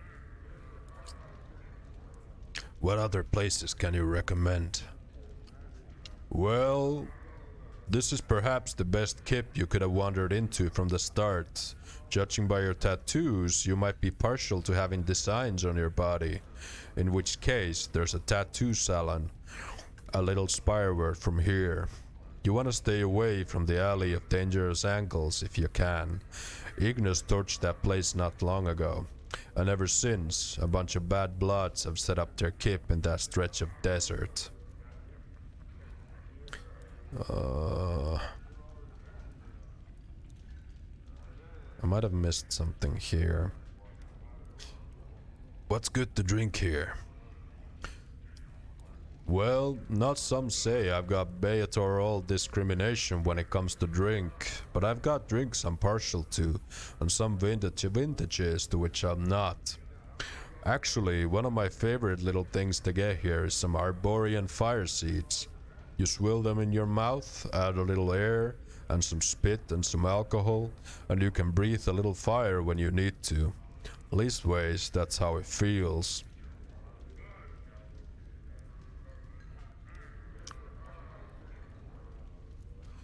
What makes you think I'm in trouble? Lad, no one has as many scars as you have, and isn't in some sort of trouble, either from himself or from others. What do you take all that for? Blind? Look, I'm a little weathered around the edges, but I've still got some sight and sense. Now what's dogging your heels to be causing such trouble? Mayhap I can help you, eh? A few troubles. I woke up in the mortuary and seem to have forgotten who I am. Huh? What was that you said, lad? That you woke up in the mortuary? Oh, now did they mistake you for dead under all them scars, mayhap? Can't say I would have been any smarter. Them dusties. Them dust men. Dusties being a rude term to refer to them pale-faced fellas, and I don't mean them too much disrespect. They have all the perceptions and friendliness of a gravestone sometimes, eh? Can't say I couldn't see them screwing that up, no lad.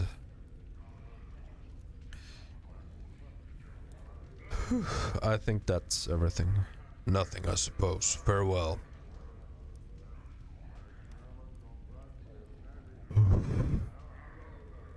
And guess what? Now we get to talk to another character who has even more to say.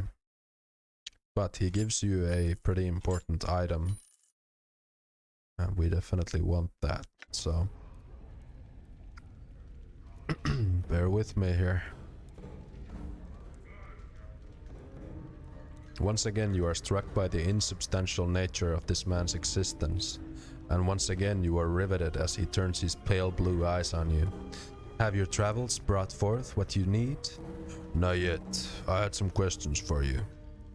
Perhaps I have answers for you. Speak, and I shall tell you. Who are you?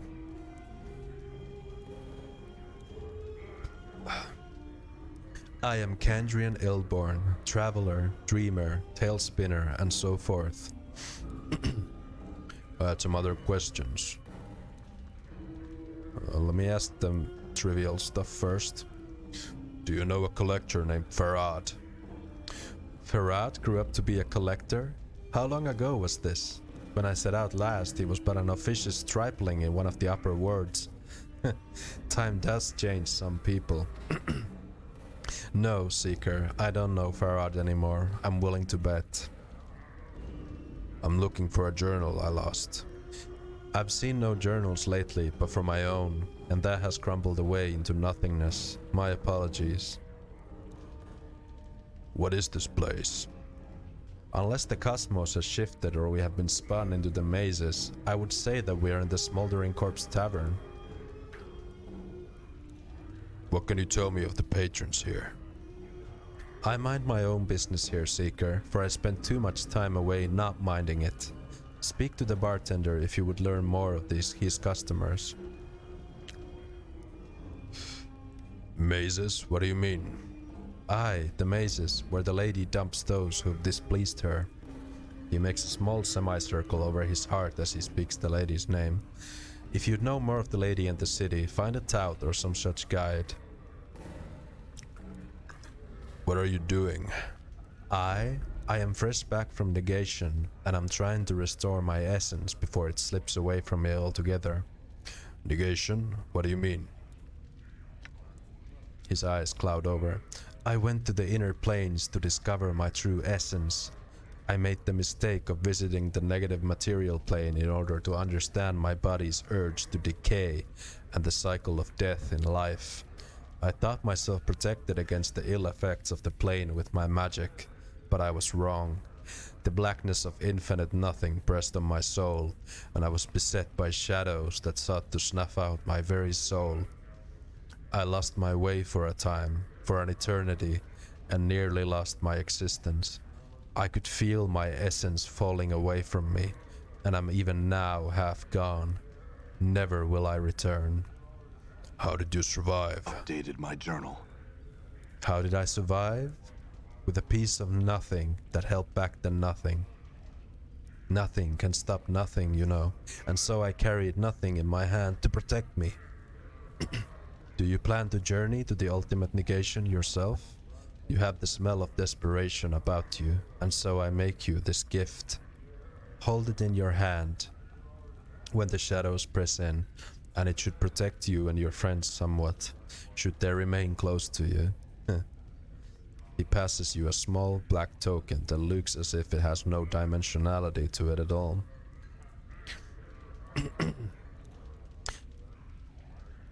Alright, let's get into the meat of this dialogue.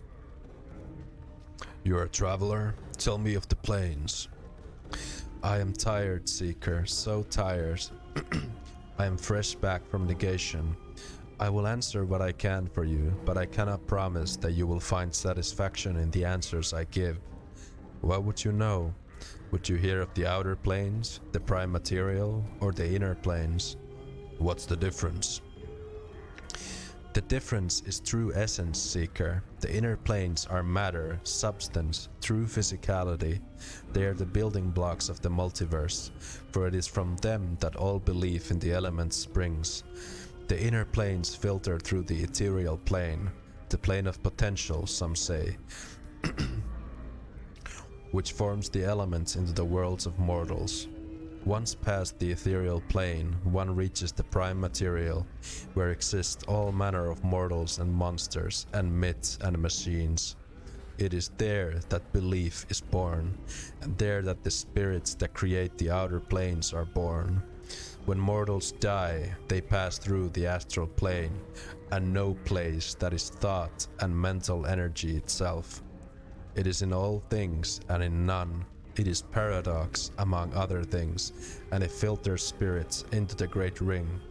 Do you comprehend so far? Yes, go on. Now, the outer planes. Where should I start? Do you know the cardinal rules of the planes on which all others are based? Do you know about the composition of the outer planes? Do you know of the great ring and its divisions in our hearts? Do you know of the individual planes? Each of these leads to the next, and so it is best to start from the beginning. I wonder if R.A. Salvatore did some of the writing. I think it was Chris Avallone that did most of the writing in this. He was the lead writer. But I don't know of the other writers in this game. Tell me the cardinal rules. There are 3 rules you must remember. The first is the rule of threes. If you see 2 things, look for a third. The second rule is called the center of the multiverse. The cosmos is so big, Seeker, that anywhere you stand may as well be considered the center. Some would call Sigil the center, and they're right. But they would also be right to call it a spot in the endless voids of Gehenna. There is no edge to the multiverse, and so there is no center. The third rule is the unity of rings. All things come in rings. Rings have no beginning and no end. The great ring of the outer planes, the ring of Sigil's form, the ring of the elemental planes, even the powers think in rings, circles upon circles upon circles. Now tell me of the composition of the planes. The outer planes are created of and by belief and thought and faith. They take their imagined form from the prime material plane, shaped into forms that stagger the imagination, built by the accumulation of belief. Belief creates the planes. Belief is power here. Change belief and you can change the nature of reality. The creatures that are born here, the plane-born, like the fiends and celestials, are truly born of the thoughts and concepts of mortals. They each express some sort of ideal, and the more powerful the ideal, the more powerful the being. Thus, the being that symbolizes love is one of the strongest of all. Go on. That's why the powers, gods some call them, live out here. This is where all the faith in them comes. This is where they are at their most pure and most strong. Their realms are extensions of their very beings, manifestations of their godly essence, all of it informed by belief.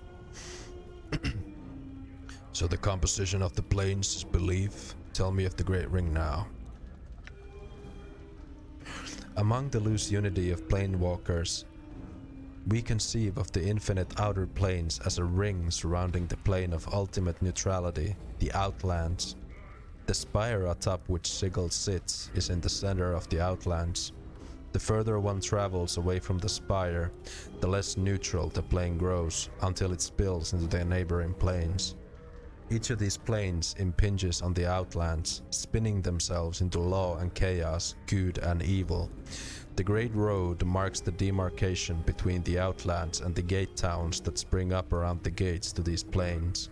Beyond the gate towns lie the hinterlands, uncharted territory that is lost to history, that loses thought. Danger lies in the hinterlands. Go on. The outer planes differ by morality, not substance.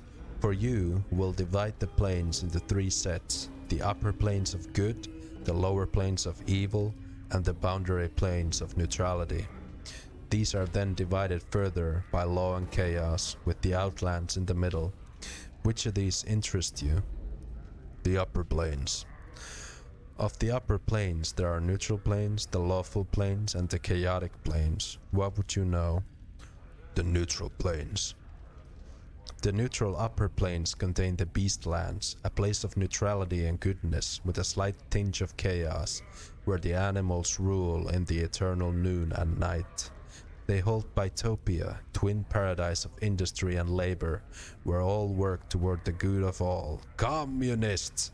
And Elysium, the sweetest plane of goodness and calm I have ever come across.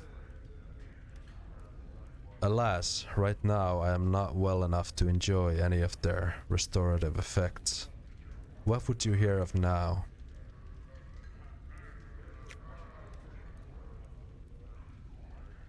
The lawful planes. Kendrian gives a small shudder.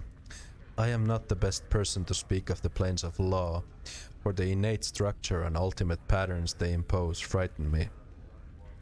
I steer clear of them because I value my individuality more than I value the knowledge they'll bring me. They include regimented Arcadia, nearest of the good plains to the unbending order of Mechanus, and Mount Celestia, home of the Archons, an island in the Silver Sea. The chaotic plains. These are where I feel at home, though I steer clear of Isgard for the most part. The endless battles and tests of metal among the floating earthbergs of the plain don't do much for my disposition. Arborea, though. The mountains are taller, the air clearer, the rivers purer, and the game larger than anywhere else. It is a true paradise, a place where passions run high and the wine never ceases to flow. When I have recovered enough of my wits and myself, when we have done with the outer planes, you should ask me of the inner, and I will describe my journey to you. I will return to Arborea's bowers and glades and lose myself for a time. Tell me more of the plains of the Great Ring, the lower plains. Like the upper planes, the lower planes are divided into lawful, chaotic, and neutral. Each of them varies in terms of horrors and what the horrors do to a traveler's spirit, and all of them are best avoided. Which of them would you like to hear of? The neutral planes. The neutral planes, eh? They're vile and barely understandable, and they're more insidious on their own than you could ever imagine. Take Gehenna, for example. 4 volcanoes in stages of dormancy, floating in an infinite void, each of them somehow alive, and each of them wanting your soul by whatever means they can get it. Populated with Yugolots, the worst of the fiends in my opinion, and you've got the place.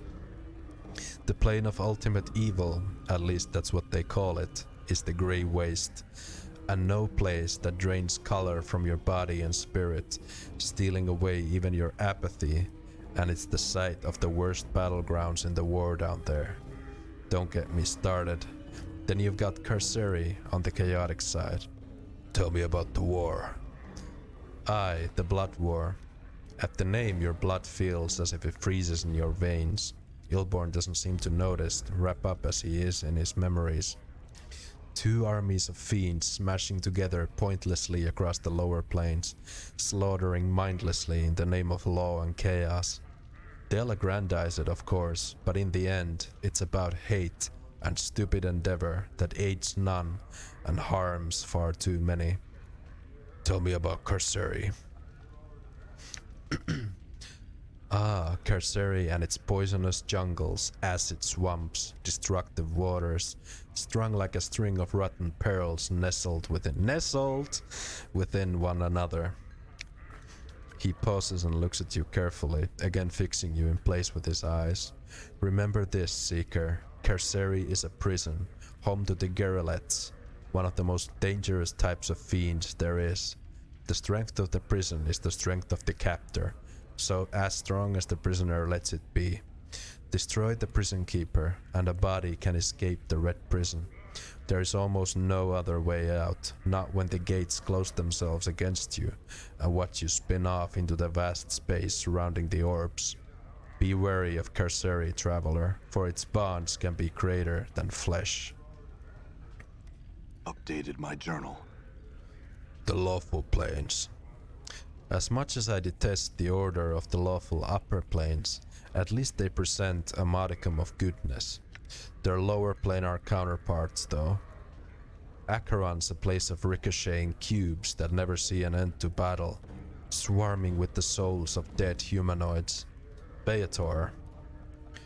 He shivers involuntarily. Beator is a place best avoided. Those Beatezu, the fiends in the corner there, are but the merest expression of the deviant corruption embodied in that soulless machine of order. If you want more, talk to them, but remember, all that is bad about bureaucracy and order originates from Beator, and it spreads like a stain across the hearts of mortals. Though there is some knowledge to be found there, it is rarely worth the spiritual rape the plane inflicts. The chaotic planes. The Abyss isn't some place you should consider going. Where Beator's all orderly, The abyss is full of chaos and change, and none of it's pleasant. When it becomes something that approximates normality, that's when you should be most wary of it. It's home to the Tanari, what most primes call demons, and they've got that name for a reason. They are unpredictable and murderous, and the few you can trust are few and far between. The few I have met who I trust, I still don't trust entirely. They're creatures of chaos and evil incarnate, and if they're putting on a friendly face, who's to say it's not part of a larger agenda? The boundary planes. There are two boundary planes to my mind, and they are diametrically opposed. One of them, Mechanus, is the very essence of law, a place where beliefs fit together, interlocking, turning in a massive machine that is the entire plane. Some folks would have it that the gears of Mechanus are the engine that drives the planes. The other plane is Limbo, a swirling morass of chaos that follows no rules, none, and just when a body thinks he's classified its behavior, it goes and changes on him. Or it doesn't. You just can't tell. I was in Limbo not too long ago. Tell me of your journey. He closes his eyes, remembering. I had a Gitzerai guide with me, an anarch who could shape the illogical matter of the plane into forms of his desire.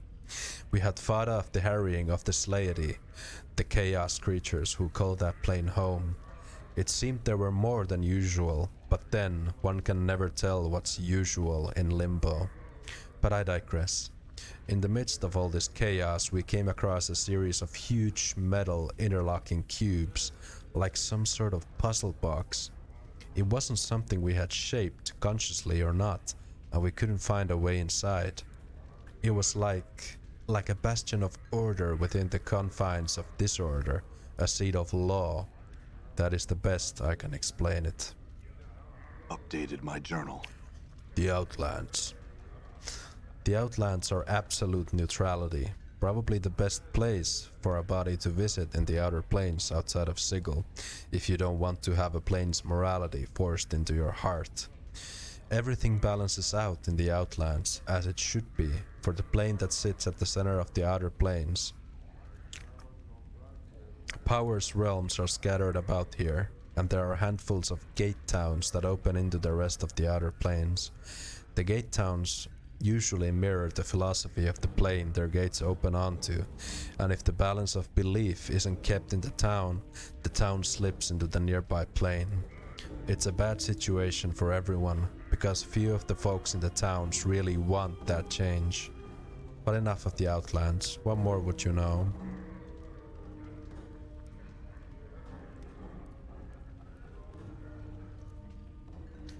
Tell me of the inner planes. Think of the inner planes as a globe. On the top pole you have the positive material plane. On the bottom you have the negative material. Remind me to tell you of the negative. Well, he already told me. His eyes turned inward to some private horror. From the interaction between the two springs all of the urge for existence and non-existence, death and life, actuality and nothing. From them spring the basic elemental planes like fire, water, air and earth. The para-elemental planes that lie between the four basic elements, and the quasi-elemental planes that come from the interaction of the four elements with the positive and negative. Tell me of the prime material.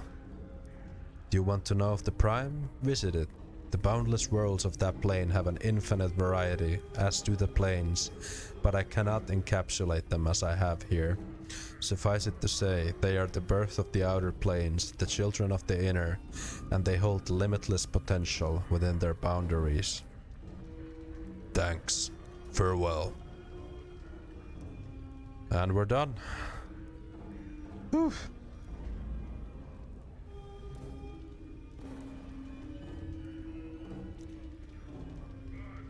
I guess we could take a look at Ignis.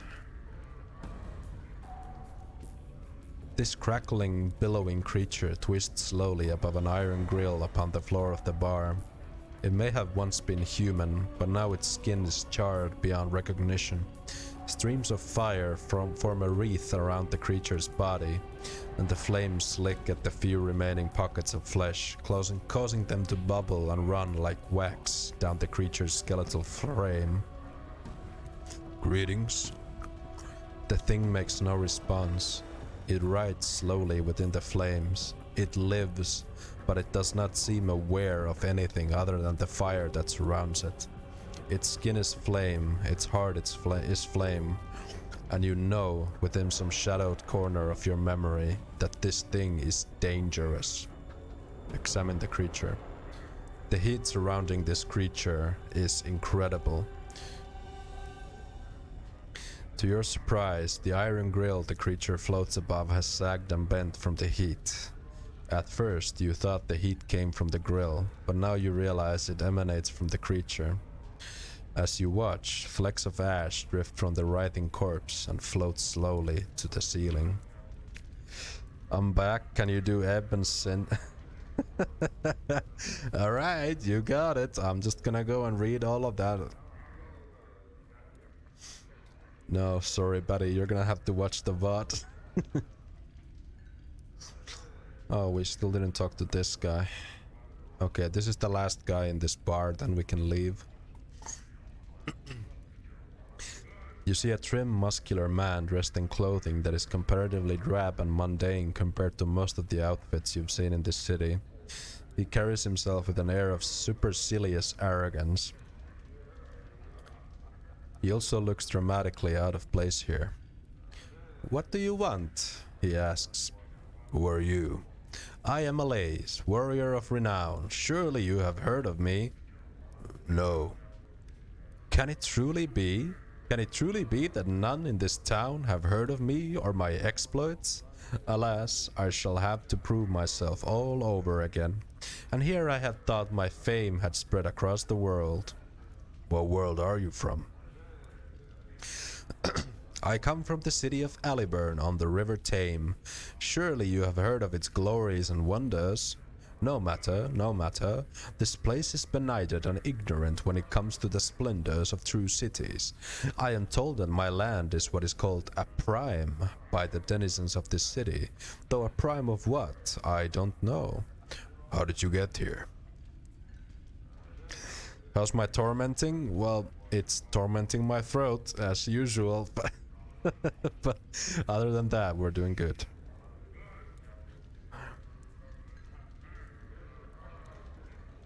I was chasing my old foe, the villainous life-shade Tanelal. He conjured his demonic magic and opened himself a doorway and hurled himself through it. Before he could flee me entirely, I threw myself after him and found myself here.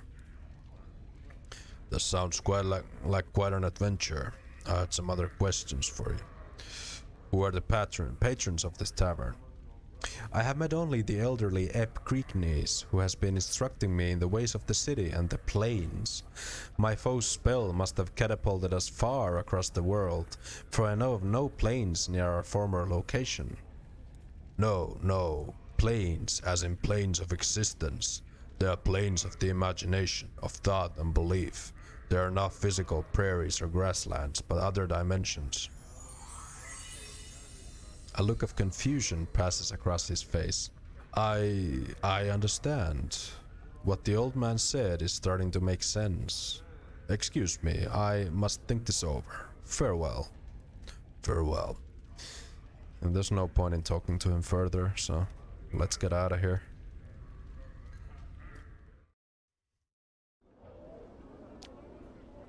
Now, is there any fighting we could do to pace out the reading a little bit? Sadly, I don't think so.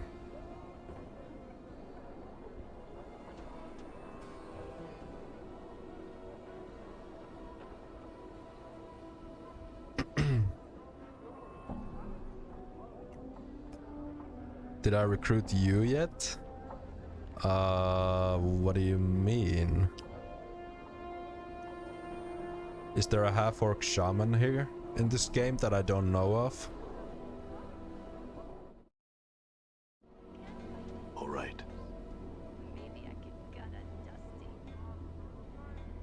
Right, I think we're basically done with this area.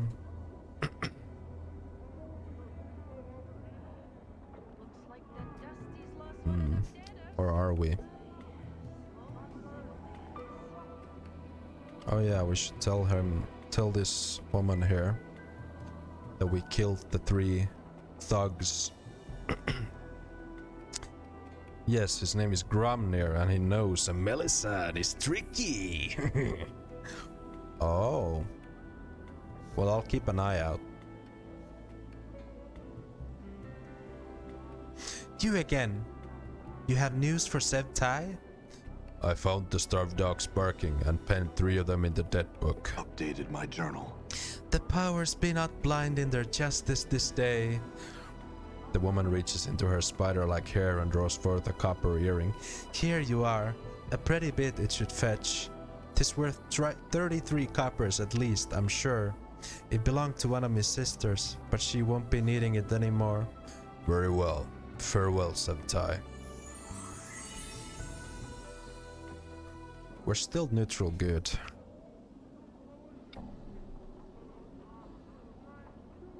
I'm sure we'll be lawful soon enough. Copium.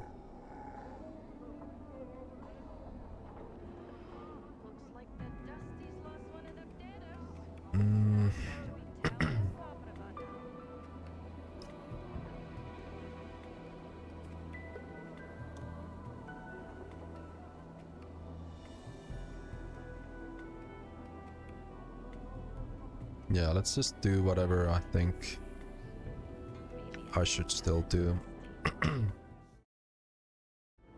Done.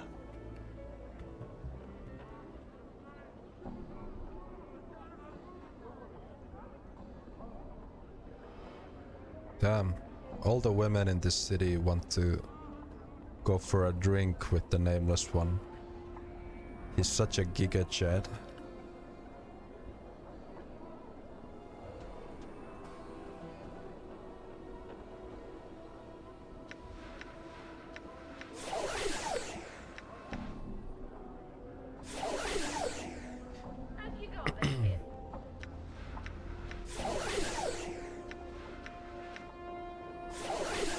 Truly a fantasy game. Well, I mean, look at that jaw.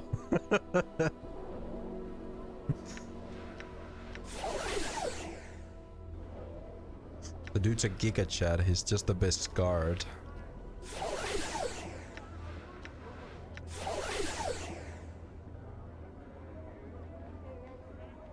Damsel in distress.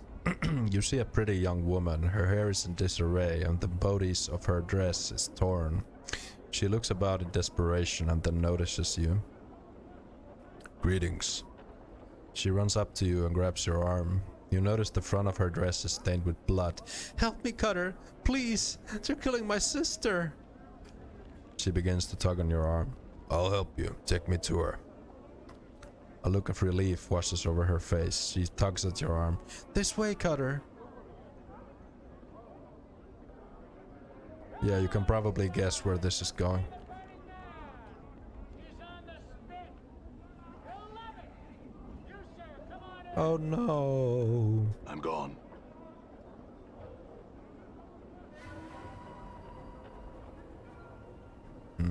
We're gonna get blocked in. This is actually not good. Done. I think you can run away from here. Yeah. Okay. Alright, boys. Bring them down. The rock sings true. Done. Okay. I'm gone. Well, that was pointless. Why not then? Just show it to me.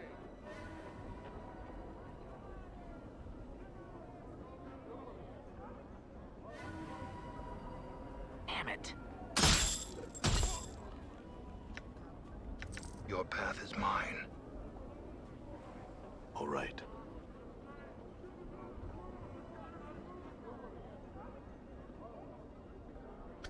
This panic-stricken young woman runs up to you, breathless, tears streaming down her face. Please, sir, you've gotta help me stop them. They'll kill each other, they will. What's going on? Tis me brother and me lover. They're fighting. There's just harsh words now, but I just know they'll be bleeding each other in a moment. Help me stop them, I beg of ye. I'll speak to them right now. 1,000 thanks, blood. They're right over there.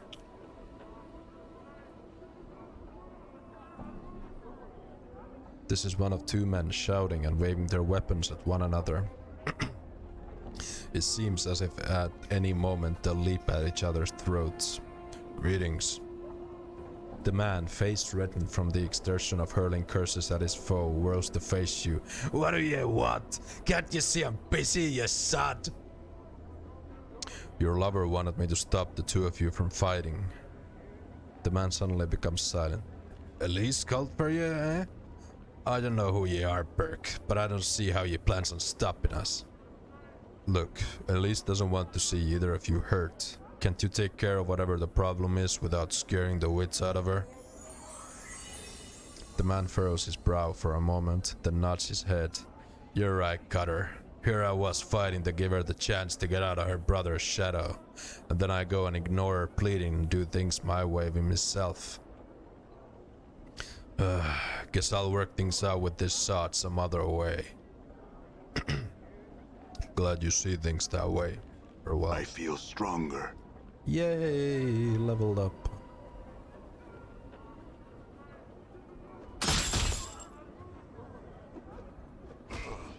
I'm gone. I'm gone.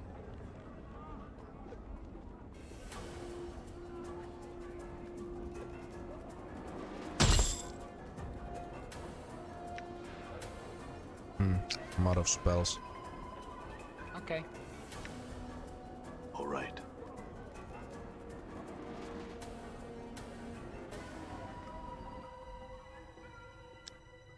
We're about to hit mage level 7, which means we get +1 intelligence from being a mage level 7. Alright. Yeah, I wanted to keep bumping constitution, so we're gonna do that.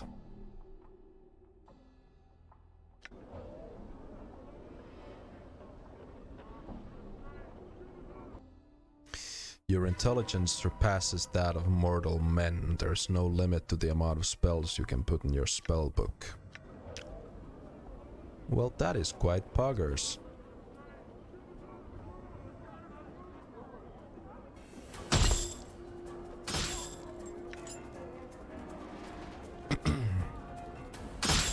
Damn it. Die. Endure. All right. In enduring, grow strong. I hear your words. I'm gone. I will hear you. I'm gone. Let's go and talk to the tattoo parlor.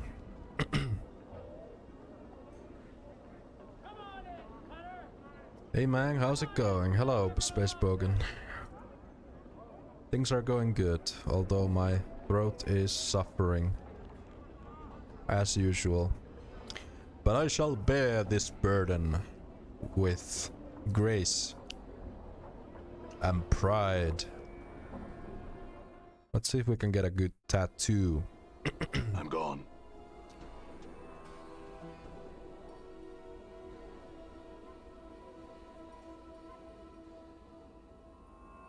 Human skin has been stretched across these wooden frames. The skins are covered with tattoos.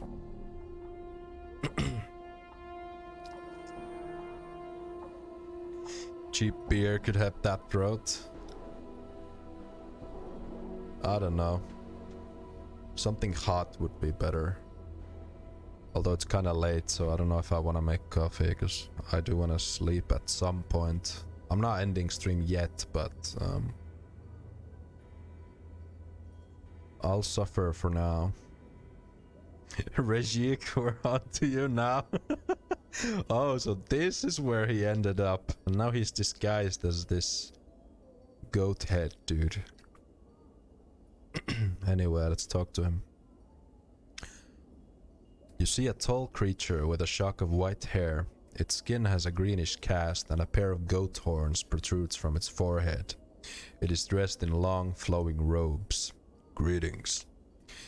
A series of symbols materializes above the creature's head. The symbols have a slight glow about them, and they just hover there. Oh, for the power's sake, Piking Dabus. What's wrong? He's a Dabus. They speak in rebuses, these annoying word puzzles. If you don't know what he's saying, then we better find a native or some other way to communicate with him if we want to. An annoying bunch. My bet they can speak, they just would rather piss everyone else off by trying to puzzle out what they're saying. What's a Dabus? Chant is, they're janitors for the Lady of Pain. They float around breaking, fixing, and patching up Sigil according to her whims. They're worse than corpse flies. You can't swat them though, or the lady will get upset. Lady of Pain, who's that? Didn't we ask this already from Ebb? She runs this city. You'll know it if you see her. She's got these blades around her face. She's about the size of a giant, and she floats off the ground just like these guys. Mort nods at the Dabus, who is looking at you both. Nobody knows much about her. She doesn't speak much. All you need to know is that you don't want to make her angry. If you see her, my advice, run. Hold a moment. You said Dabus float, right? This one's walking on the ground. Mort glances at the Dabus and his eyes widen. Aha! I knew you goat heads could walk. I knew it! Mort turns gleefully back to you. This one must not be aloof enough to get off the ground. Maybe so. The Dabus waits patiently, its hands tucked into its sleeves. A series of symbols materialize above its head, then dissipate, and a question mark appears. Try and strike up a conversation, see if you can translate what the Dabus is saying. You ask the Dabus several questions, trying to get a feel for the rebuses that appear above its head. It is extremely patient throughout your discussion, giving you easy sentences to translate. After a few minutes, you start to get the hang of it. It feels like you've done this before. Maybe you can help me. The Dabus waits. Who are you? As you are about to ask, you suddenly realize you already know the Dabus's name. His name is Fel. As if in response, the Dabus inclines his head slightly and a lone symbol appears above its head. It is blurry at first, then resolves into a white oval with a black lightning bolt through it. I feel like I know you, Fel.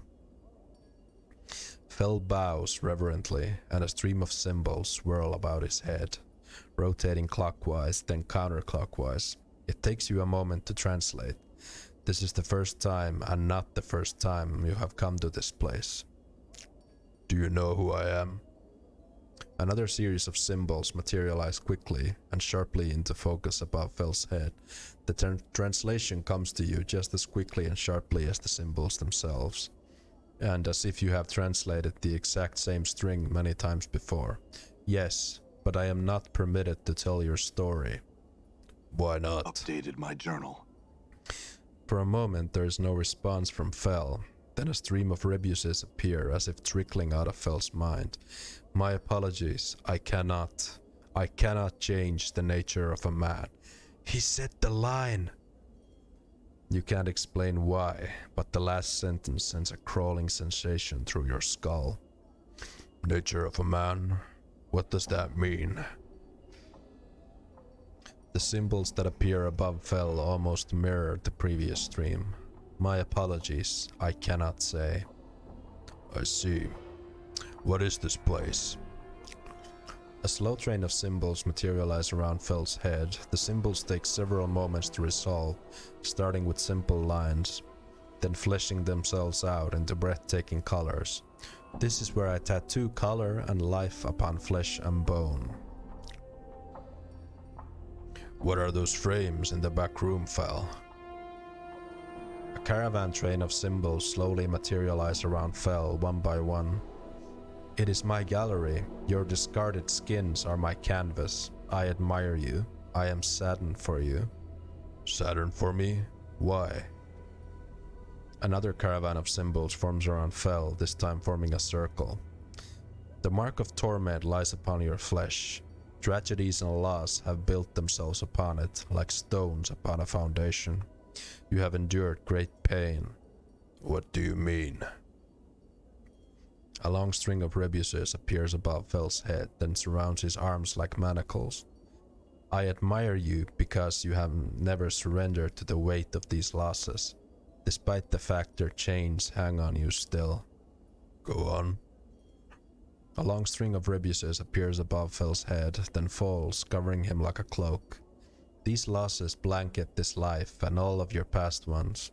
You shed lives like a molting serpent. You are exploring the infinite paths of life. Tell me more.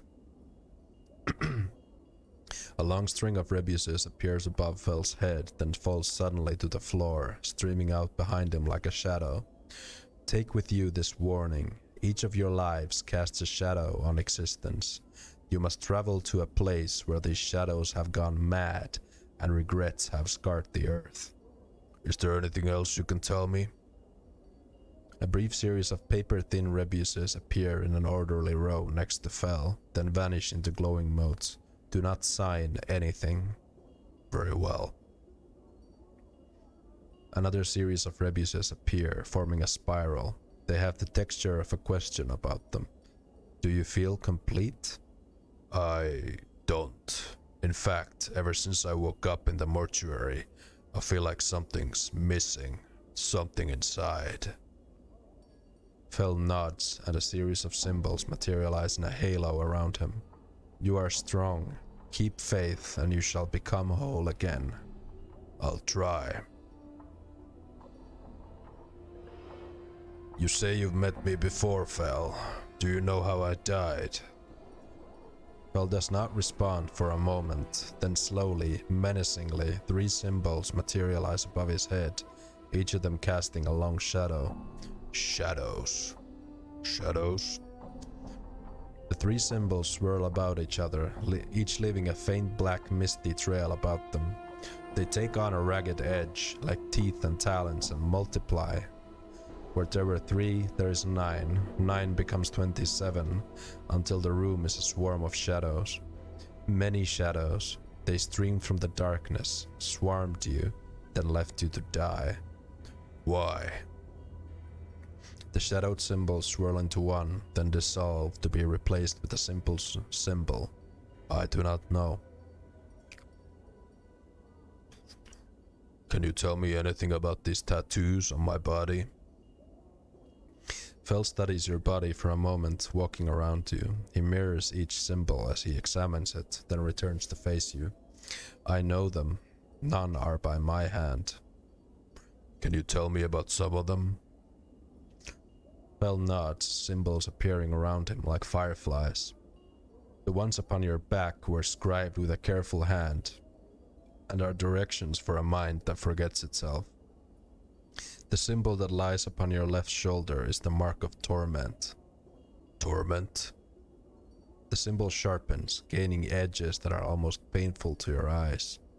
It is torment. It is that which draws all tormented souls to you. Fel nods at your left arm, at your shoulder. The flesh knows it suffers, even when the mind has forgotten, and so you wear the rune always.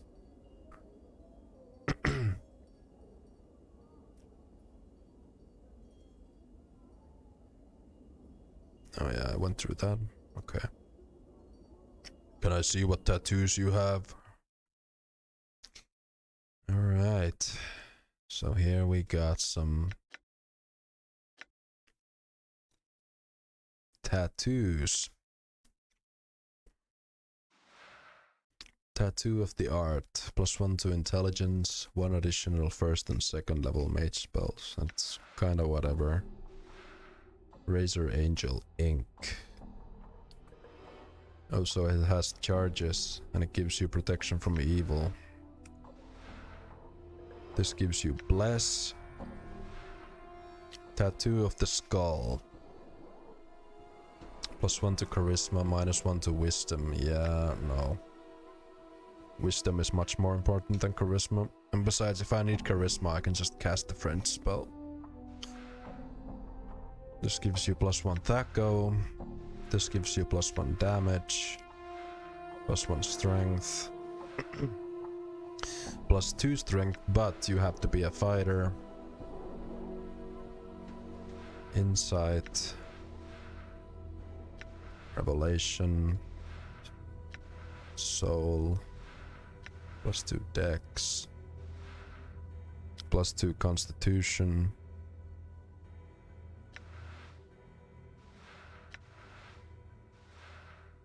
Greater enduring. +2 AC.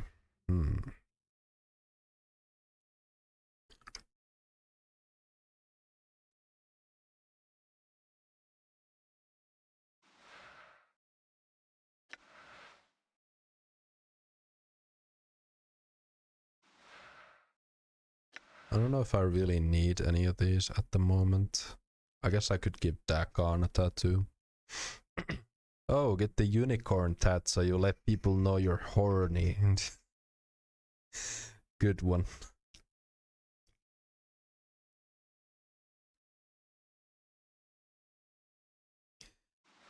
That's a very good pun.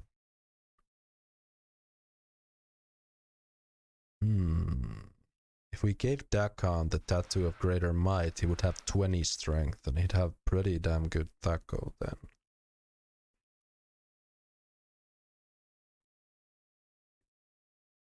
I might do that.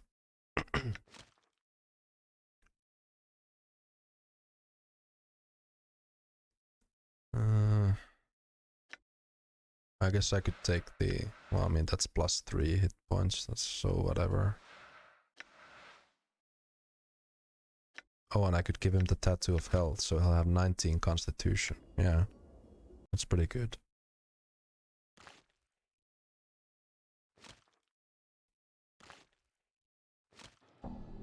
There we go.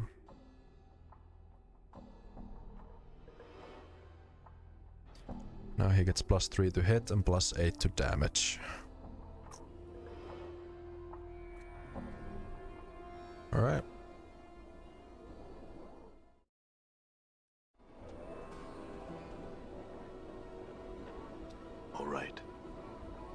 Alright, there isn't really anything here that I want to do right now. So I guess we should go to the marketplace area.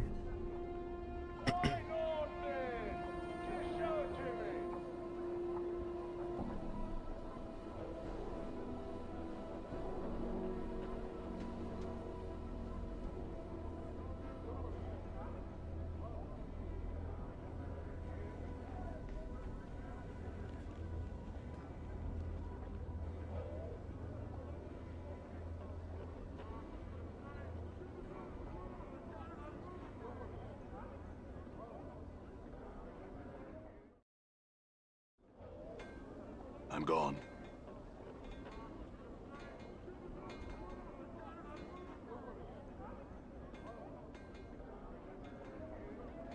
Come on off with you there, let's go. Alright, Governor, don't dawdle then. Yeah, this is the Dustman Thief. We might as well do it. You see a dustman in long black robes and a pale face. Unlike the dustman you saw in the mort... God damn it, my throat is about to go. Let me take a drink. Some sparkling water.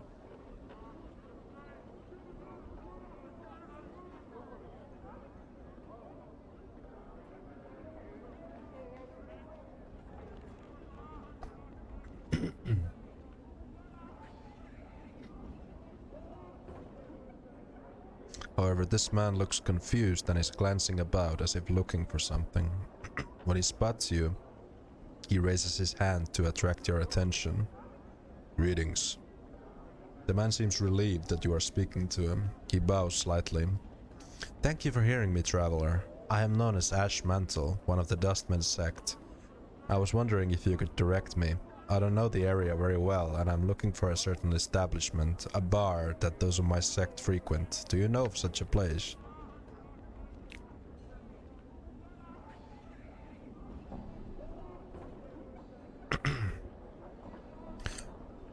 You know, there's been talk that there's a pickpocket masquerading as a dustman around here. Maybe you know him? The man looks at you innocently, but you see him tense up. I'm sorry? I don't think we have the dexterity for this. You're no dustman, you're a pickpocket. Ashmantle suddenly takes off running. Damn it. Well, we'll catch him.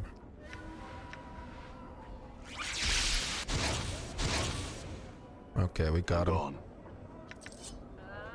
I'm gone.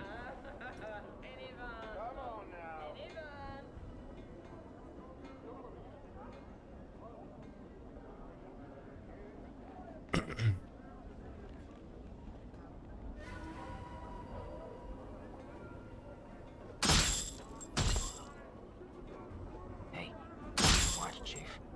Just look natural. All Casual. right.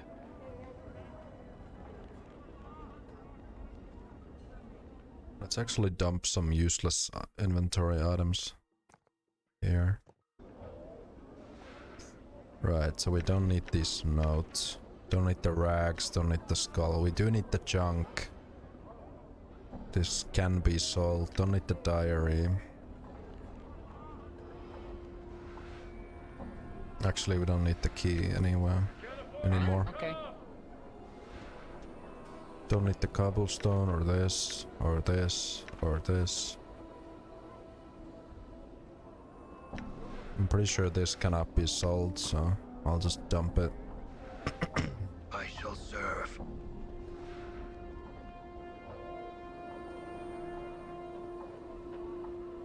Yeah. All right. You see a huge man watching the area with a tight-lipped frown and narrowed eyes. He's hunched slightly, as if bearing a heavy load on his shoulders. The unpleasant smell of sweat and dirt wafts from his clothes. Greetings. The man glances down at you and his frown deepens. Aye, what are you sniffing around here for? You Craddock? Mayhap? He studies your face as if trying to recall you. If I am, what be it to ye? I come with a message from Bayan the Sender. The message states, the shipment must be incursed by the third day, or there will be a penalty. By the hells! Can they be such fools that they think we can miracle it here? Alright then, your message has found its way to the right ears, for all the good it'll do. Never drop your junk? Well, in this instance, Actually, no, we don't want to drop our junk. We need it for one specific thing. What's the problem? Look around ye. Craddock nods at the laborers in the marketplace, then scowls. These laggards and half-wits can barely keep up with the load as it stands, and now it needs doing in half the time. Do you need any help? I'll tell you what I need. All my men to show up for work. Jalay's gone missing since this morn, and I need him back now. Jalay, where did he go? That high-bred goat is probably passed out on the street somewhere by the smoldering corpse when he should be here helping us. Worthless sod. I could go find him for you. Oh, you could ye? Craddock squints at you. And now, why would you do that? You need the help, don't you? It doesn't sound like you can spare the time to go look for him, and there's work to be done. Craddock is silent for a moment, then nods. Aye, you find Jalay, you tell him to drag his worthless pub-ridden hide here. I'll pay you for your trouble. When you've found him, now get. Alright, I'll go look for Updated him. my journal.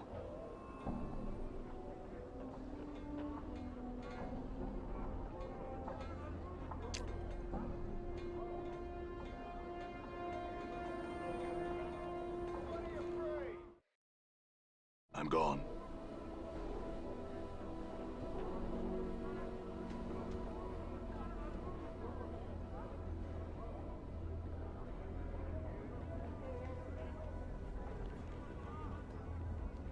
You see a thin man with stained clothes, a hooked nose, and two stubby horns jutting from his forehead. He's stumbling about and muttering to himself.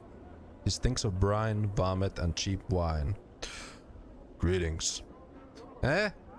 The man squints blearily at you. What is it? What? Are you Jalay?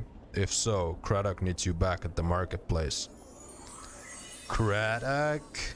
The man's eyes widen. Ah, Craddock, me generous boss. Well, you can tell him this. He can pike off, and that he's a filthy dog. A cur of the lowest sort. A Jalay's not working for him anymore. He jabs you with his finger. Tell him that. I'll tell him. Farewell, Jalay. Come on inside. Come see Cheap wine, Pog. He's on the spit. Yeah, like boxed wine. You, sir, come on in. This voice acting, Poggers. Well, thank you. It's actually kind of fun doing all these voices. I know I'm not good at it, but All right. it's fun. And it adds a little bit of life to the characters. If I used the same voice for everyone, it would be a bit boring.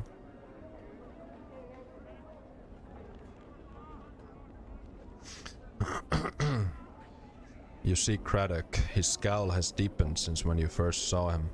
It looks like it's about to crack his face in two. I found Jalay.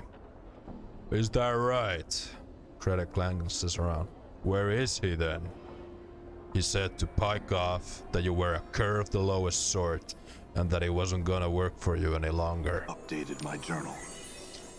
Craddock's face turns a bright red and his face cracks into a snarl. Damn be his name!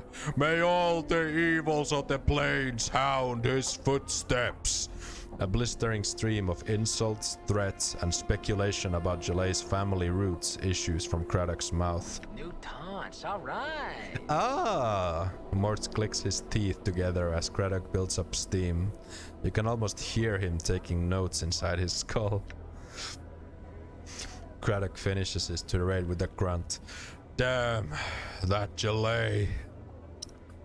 You know, I could fill in for him if you need help. Craddock studies you for a moment. Ye? Ha, you couldn't. He suddenly falls silent. Well, mayhap you can. It's hard work, and there's no drinking on my watch. Understood. Let's get started. The work is long, but at the end of the shift you are not the least bit tired. Craddock grunts as you return. You did well enough. Here's your pay. He tosses you a handful of coins. Now get. We've no more use for you. Farewell then. Mort is a good nerd. Yeah, his special ability actually becomes more powerful the more you hear these like insults. So, oh nice, we're lawful good now. Lawful good characters strongly believe in order and the betterment of life for others. Their definition of betterment of life for others can vary, however. We have achieved maximum metagaming. All right. Okay. Let's talk to her. This broad-shouldered woman is shuffling about amongst the huge beams lying on the street. She kicks at the beams with iron-shod boots. Every once in a while, she bends down and wrenches a nail from one of the boards with her bare hands. She holds each one up, appraising it, then drops it into a leather sling bag. Greetings. She straightens up, hearing you approach. She's smiling politely, but from her stance and the way her hand rests close to the hilt of her weapon, you can tell she's ready for trouble. You notice one of her eyes has a milky film over it. That's close enough there, Cutter. What do you need from me? I had some questions. Ask away then. Who are you? She pulls 3 nails from her sling bag, tossing them spinning into the air and catching them in her palm. Iron nulls, they call me. She drops them back into the bag with a muffled clink. Why are you collecting the nails?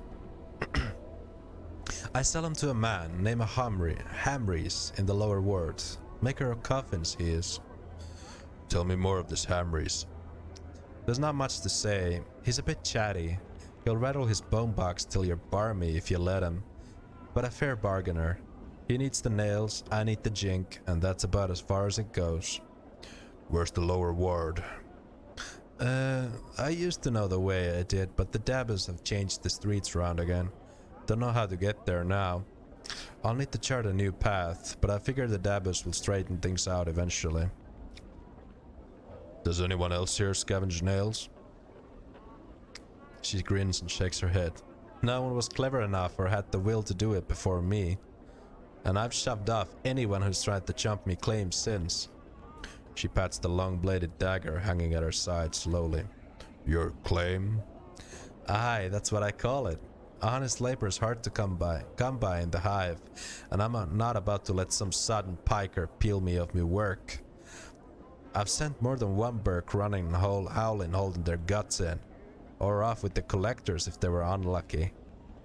Her dead eye gleams maliciously. The hive knows this spot is Iron Null's as it does.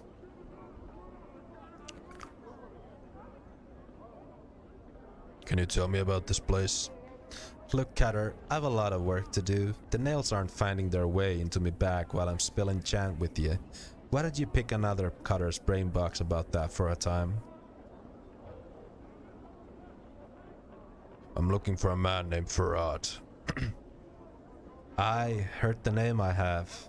Head of a pack of collectors, or so I hear it. Not sure where about you'd find him though. You may want to try Rackpicker Square. It's north and west of here. A whole mess of collectors called Kip there. I'm looking for a journal I've lost. Have you seen one? Nay, I have not. You know, that's a good idea it is. A journal. Mayhap I should start one of my own. Yes, it is. It's amazing how much one can forget. A journal can help you hold on to your memories. She mulls over what you've said. You're right. You're right indeed, Cutter. I'll do it. I thank you for the idea. It's nothing. Farewell. Fare you well too then, Cutter.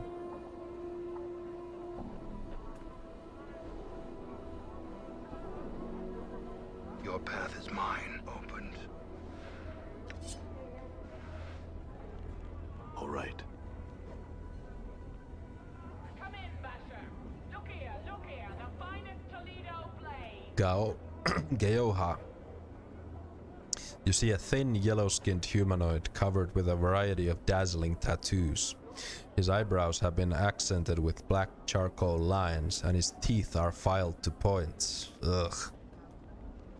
He sees you and waves you over, rattling his dice in his hand. Greetings. He's about to speak when his eyes, shiny and black like orbs of jet, fall upon Dakon. The two of them stare silently at one another for a moment, before the tattooed Gitzerized gaze returns to you. His voice is low and raspy. Gaoha greets you. You have come to play a game, yes? No, but I had some questions. Gaoha's smile fades in an instant. He shakes his head. No interesting questions, have I? Only the game, the turning of the die, the glint of coin, won or lost, yes? He shakes the bone dice in his palm. You have no interest in these things? Alright, I'll play. Gaoha reaches into his tunic and pulls out a coin. This coin, your coin. He places it at your feet and pulls out another. This coin, Gaoha's. He places it at his own feet, then holds up 2 dice between his thumb and index finger. The dice, we both roll one, yes? Go on. You roll higher. Both coins. He snatches the coins up from the ground and proffers them to you. Yours. Gaoha roll higher. He quickly tucks the coppers back into his tunic. Mine. Neither rolls higher. The coin stays for another roll. So, how much coin will lie at your feet? 10 copper commons.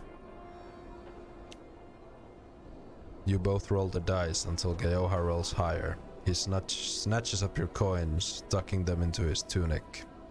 He seems to hesitate for a moment, then speaks. Again, yes? Yes, again. And how much coin will lie at your feet? 10. You both roll the dice until Geoha rolls higher. He snatches up your coins, frowning at them for a moment before hiding them away in his tunic. It is enough for now, but perhaps we shall play again later, you and I. Why? What's wrong? Geoha regards you closely for a moment, then nods. Never do I indulge in Hashma's folly. Never do I cheat, human. But I see fortune, read it, know it in the face of a man. However, in you I see nothing. I know nothing. You have no luck, no fortune, neither good nor ill, or you make your own, perhaps. I do not know. He places his dice back into his tunic. We might play later, perhaps, but no more this moment. All right, farewell.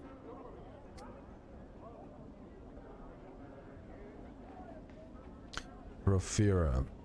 This grim-looking woman spares you only a brief glance before returning to her rant on top of the stage.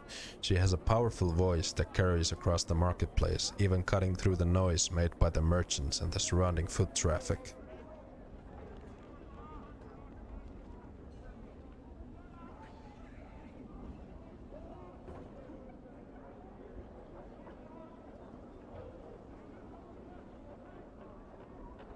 And let's sell some stuff. I don't think I need this.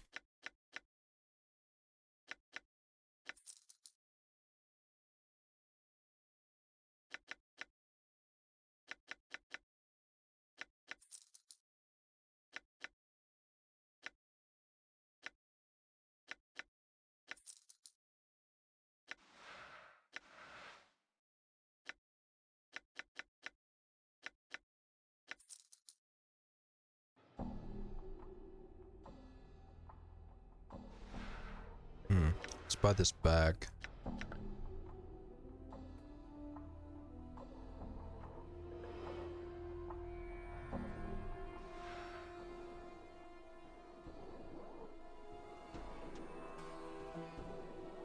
Oh, this is 5 seconds per level.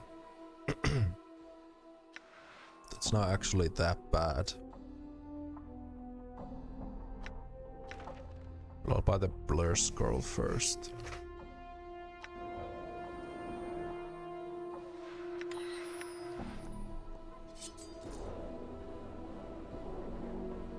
Can't afford to get cut off.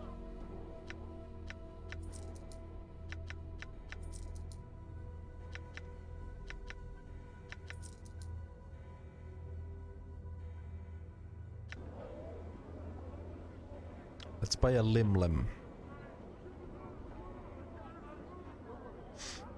Jump, Lim, jump! The merchant seems to suddenly notice you. Oh, greetings! Would you like to purchase one of these playful, gamboling limbs, my lord?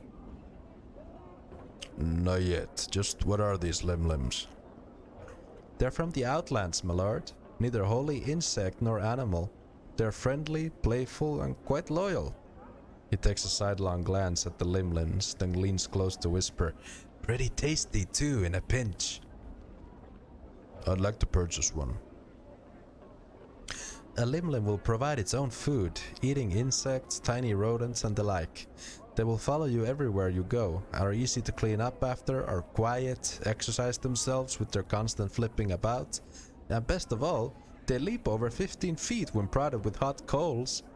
What'll only cost you but 40 coppers, my lord. A mere pittance for such an entertaining pet and friend.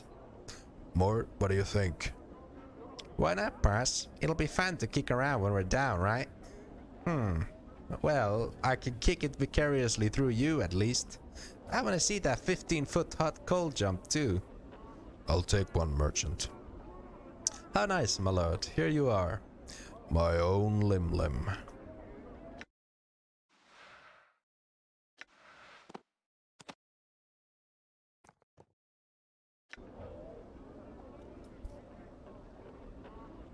I just have to show this. Look at how cute they are.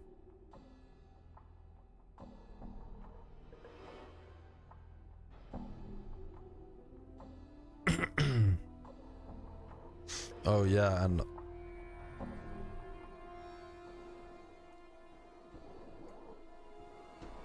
I actually really like this bestiary thing. I kind of wish Baldur's Gate had a similar thing where you can see like these pictures and descriptions of all these.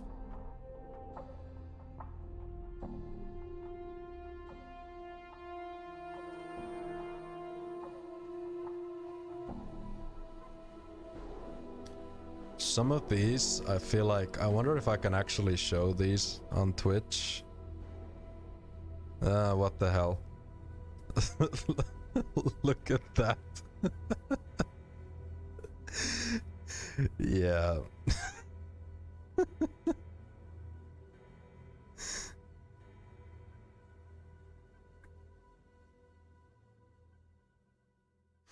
Harlot? Well, the Harlot's not that bad, although... But I mean, look at this. Could you...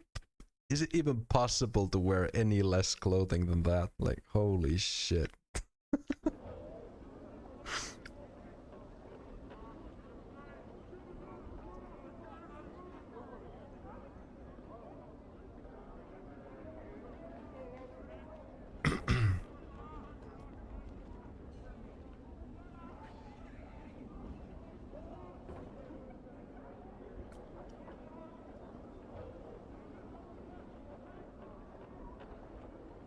Streams of tears have carved channels down this man's dust-covered face. He looks to be a monk or a holy man of some sort, but the dirt covering his body makes it near impossible to see the man beneath.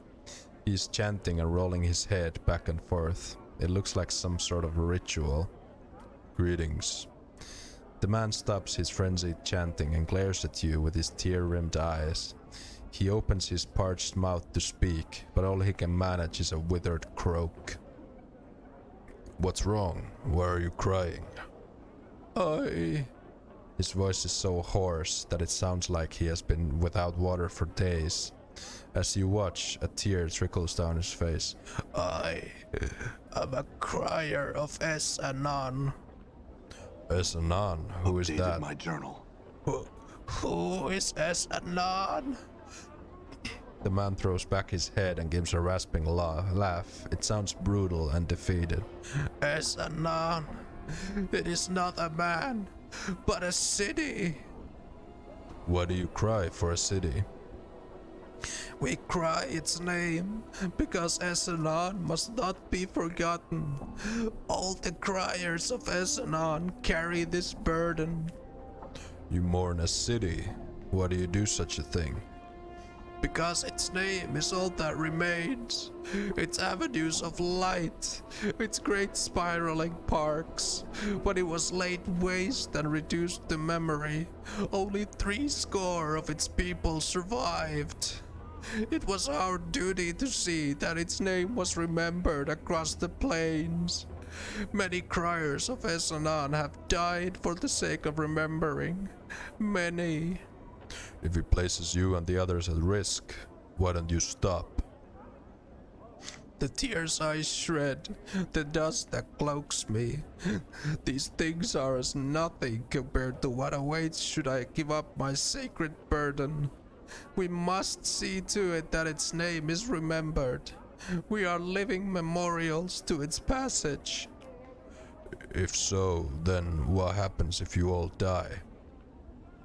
A fresh tear springs to the crier's eye. Even his dust-caked face cannot disguise his look of despair. I do not know. We criers of Es-Anon cannot mourn it forever.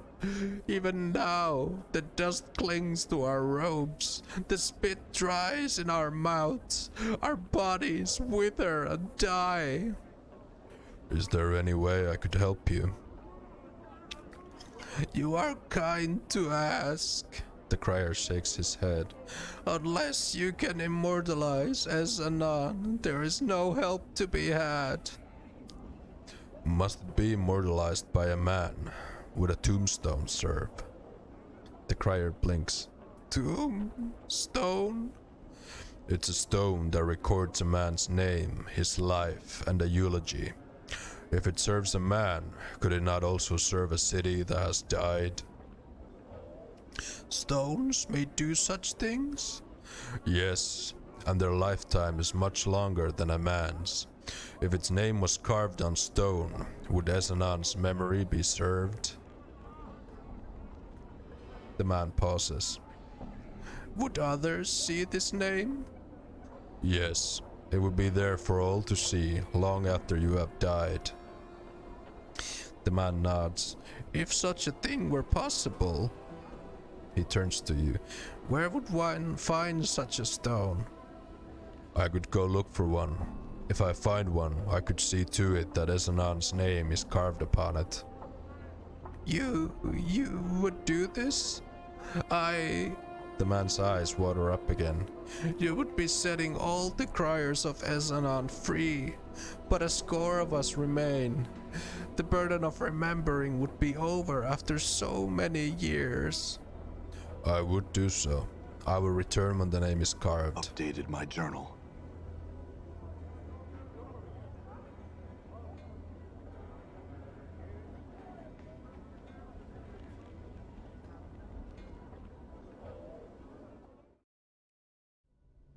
I'm gone.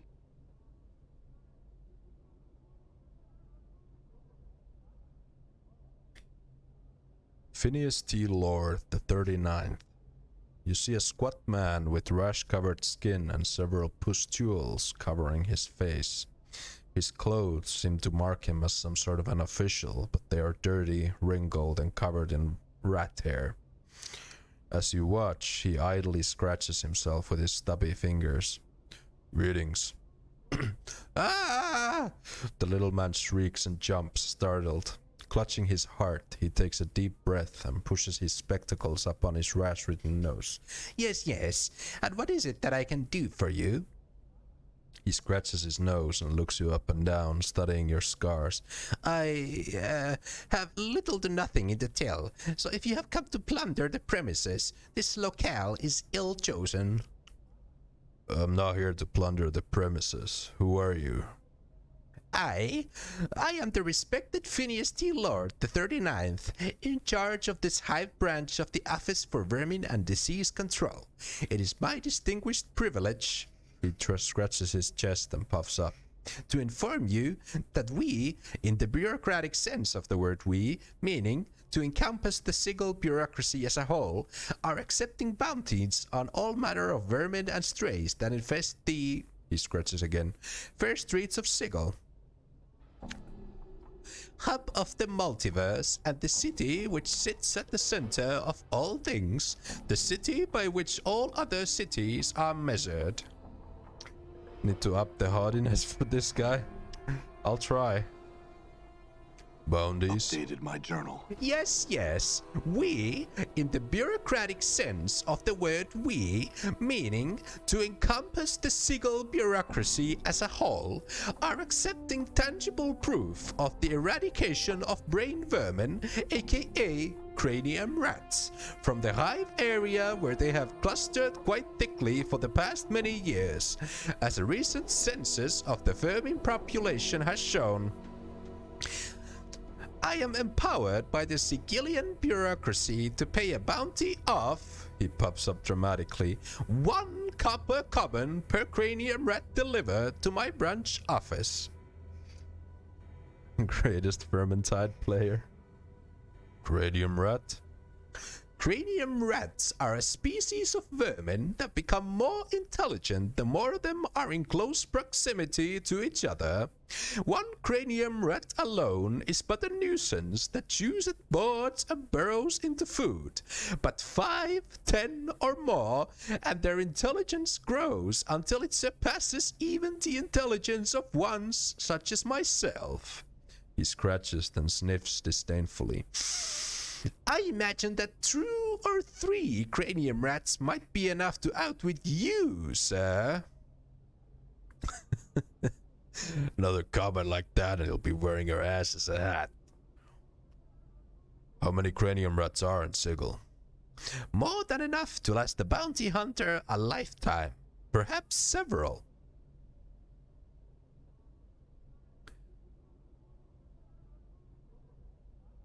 Tell me about these cranium rats. Tell me more about the cranium rats. The more of them are in proximity, the more formidable they become. Some gain the ability to cast magical spells. They can resist magic effects hurled at them, and they can employ some cunning tactics. He pushes the spectacles up on his nose. As you can understand, we are anxious to reduce their numbers in Sigil. Is that rash of yours contagious? My rash? Contagious? No. Well, at least I don't think so. It's a symptom of the position, I'm afraid. The job literally grows on you. He scratches himself again. I see. Well, thanks for your time.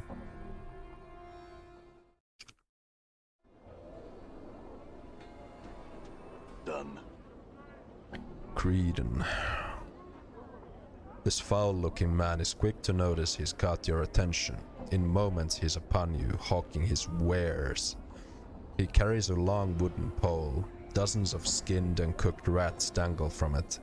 As he speaks, he gestures to them with a broad, filth-encrusted hand, smiling a yellowed, snaggle-toothed grin all the while. Oi, Cutter! All you doing there? What sort of delicious ratsies is you interested in this fine day? Examine the ratsies. Each rat has been skinned and gutted, their feet and tails removed. They dangle from the pole by hooks punched through their necks. As you examine the various manners in which they've been prepared, you realize their heads are slightly misshapen. A bulbous knot of bone protrudes from each cranium, covered in whorls that give it the appearance of brain tissue. Those are strange-looking rats. Oh, you've got a keen eye there, Cutter. All I sells is brain vermin, I do. I'm sure you'll find they've got a much richer flavor than your usual rat. Quite nice, really. He proffers them to you once more, waving the pole before your face enticingly. The rats sway to and fro, hooked like tiny sides of beef. Brain vermin? Aye, Cutter, brain vermin. Foul creatures they are. Now, your normal rats, they just eat stored goods and multiply, spread disease and all that. A nuisance really, no more. Your cranium rat though, brain vermin, what I go after, they're just trouble. When you get more than a handful of the little pikers together, they start to get smart on you. Sometimes real smart. They become more intelligent? Sure, as I'm standing here before you, they do. If I ran across any more than 2 score of them, I'd flee from your case like that. I would. You get that many of them in a pack, why they get as smart as a man, they do. Go on. Here's my best advice for you, Cutter. If you're bent on catching brain vermin, stick to small packs, a dozen or so at most. But I'll tell ye. He steps close, his breath fetid in your face, and speaks in a hushed tone. You run into more than that, more than a couple dozen, you run like you're in the shadow of the lady. Why? What is there to fear? Sorcery, Cutter, sorcery. You get to knot with those little fiends in a space, they get all sorts of odd powers. Makes a basher's brain pour out his ears, they will. Downright frightening. It's just wrong, I tell you. That's why Sigil's so eager to be rid of them. The bounty and all. I understand.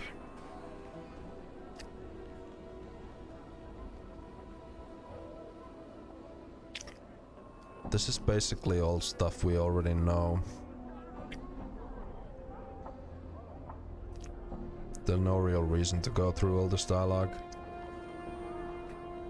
I would like one of those rats you have there. Good, Car, good. What sorts would you like? He points to each in turn with a grimy fingernail. I got 'em baked, spiced, boiled and charred. All fresh, all scrumptious, and only 3 coppers for 2. We'll take spiced. You hand over your coppers, and in one swift motion he runs a pair of spiced rats through with a wooden skewer, unhooks them and places them in your hand. He winks at you. Enjoy, Carr! Eat the ratsy. The rat meat is aromatic and quite spicy, apparently marinated in some sort of herbal mixture before being cooked.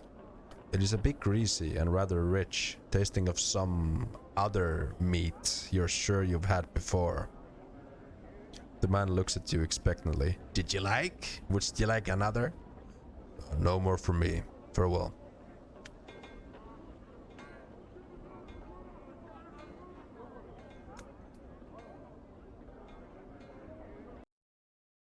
Okay.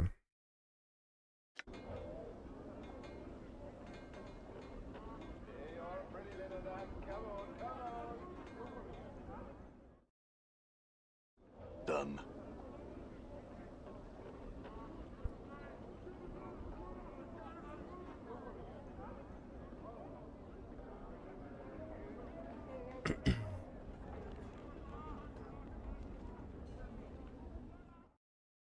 Done. Maybe I could gut a Dusty. No daters today said walking ones looks like. Maybe I could gut a Dusty. You see Bayan the sender. As you approach, he looks at you hopefully. Were you successful in finding Craddock, good sir? Yes, and I passed along your message, although it didn't seem to please him many. Updated my journal. Bayan doesn't seem to have heard any word after yes, for he smiles and heaves a sigh of relief. Good fortune indeed. Thank you, good sir, thank you. He reaches into his robe and pulls forth a handful of coppers, which he counts out and hands to you. 30 commons for delivering a message, eh? Fair enough.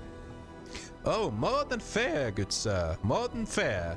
I can say without hesitation that there is no finer profession in all Sigil than that of a runner for the House of Senders. I'll keep that in mind. Farewell, Bayan.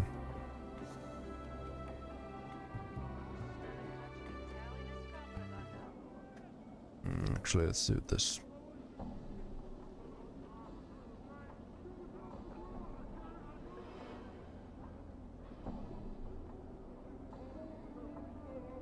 Greetings. I'd like to bury a name. He nods, then unfolds his small hand from where it is cradled on his side. It looks atrophied. It is the size of a child's hand. Costs chink to bury a name. 3 coppers, 3. Yes and none. Updated my journal.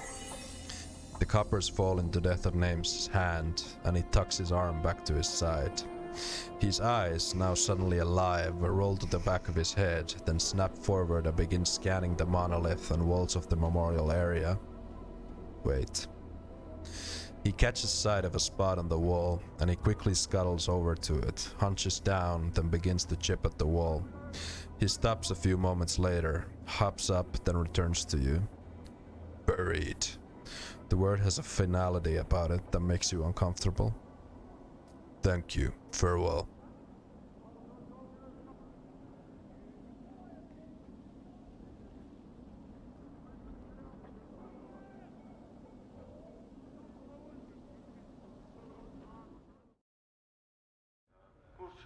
Done. I found the Nut Dust Man. He's too busy being dead to pickpocket anyone again. Updated my journal. Narach's lines of worry smooth out as you speak. Thanks, give I. He reaches into his robes and draws forth a small bag, which he hands to you. Copper coin, twice 100. Thanks, glad I could help. Farewell.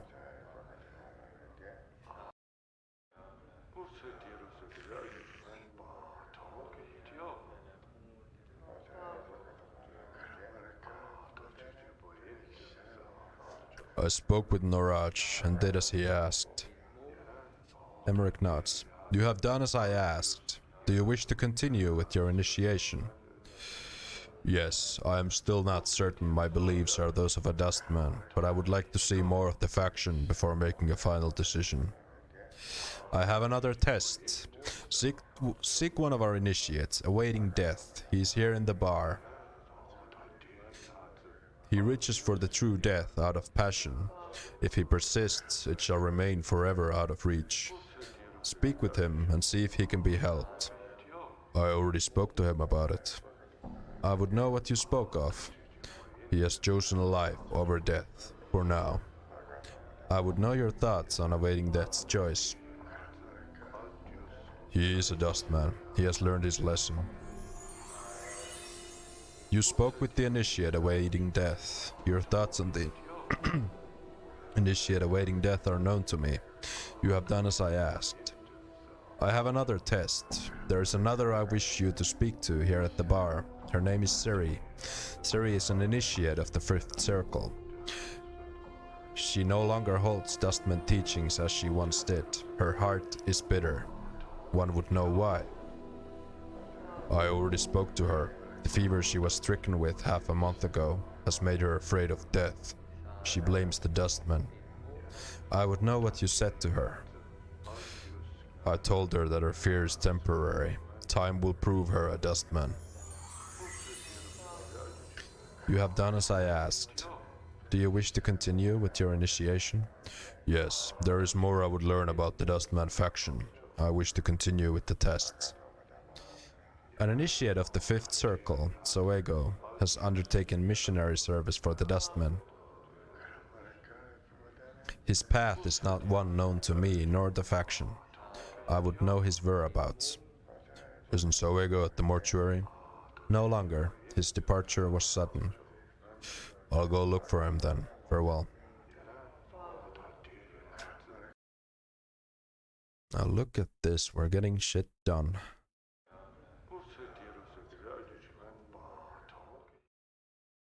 I'm gone.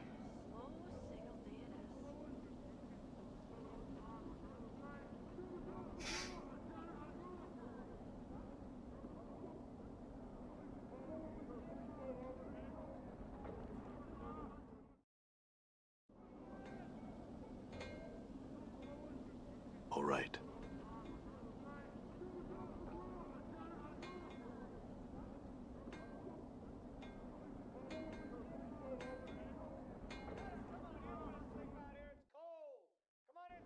All right.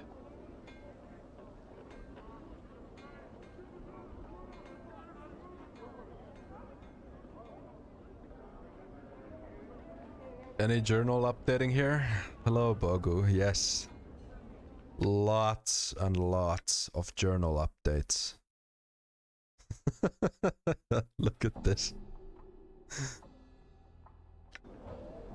If I read all of them out loud, we'd be still streaming next year. Streaming this game, I mean. So I'm not reading the journal entries. How's my throat? It's hanging in there. Although it has been better, I will say that. If I hurry up, we might actually reach Farad tonight.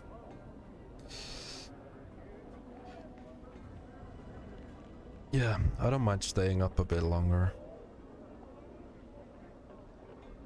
You see the crier of Esanan. He still emits choked sobs as he chants the dead city's name, and tears roll down his cheeks.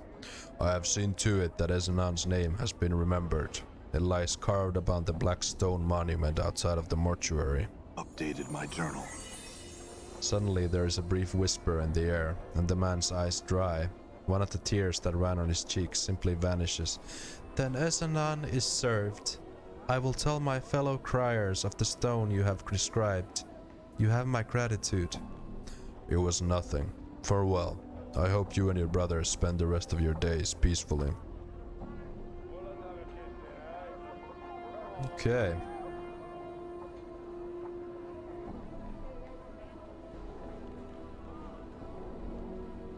Prediction for when the journal gets updated next. How would we even predict that? I don't know how we would even go about doing that. Try these spices, sir. Oh, you can just taste them all over here.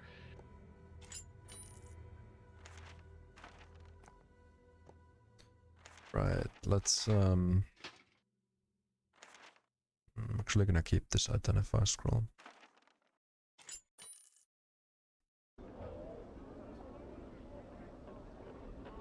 Next we'll be going to Rack Pickers Square.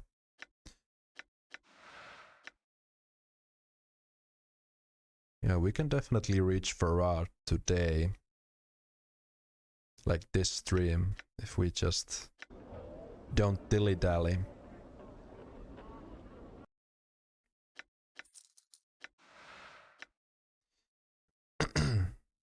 I kinda want the Scroll of Luck, because luck's actually not terrible in this game.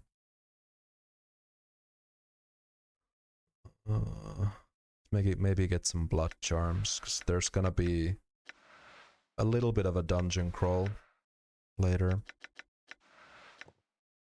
One of the few in this game. Alright, let's do it. This should be enough.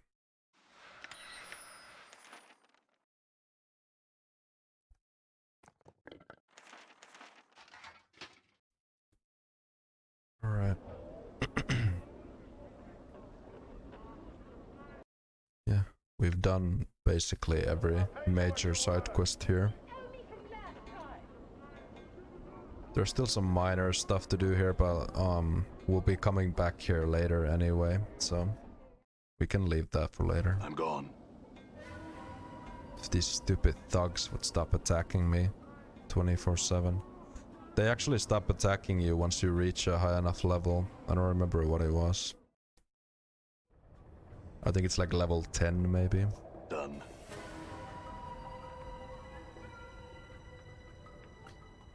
Alright, we are still gonna like talk to all these characters here. Marrow friend. You can smell the reek of dung and rotting meat on this man, even from afar. Though obviously weak and decrepit, his long, thin fingers and sunken eyes give him a sinister look as he scuttles through the garbage around him. The way he drools and rolls his eyes makes you wonder if he's mad. I thought the thug attacking frequency was charisma based.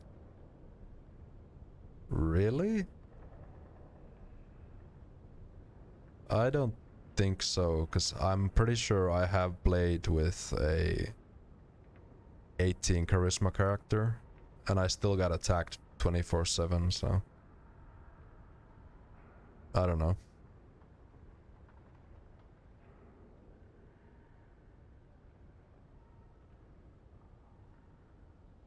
Yeah, who knows? Who knows the weird mechanics these games have? I'm obviously clueless. We're all clueless at the end of the day. Greetings.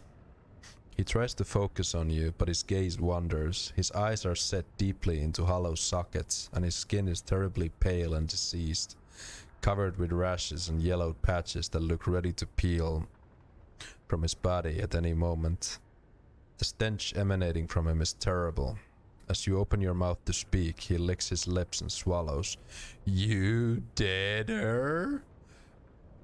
What'd you say? Are you alright? You?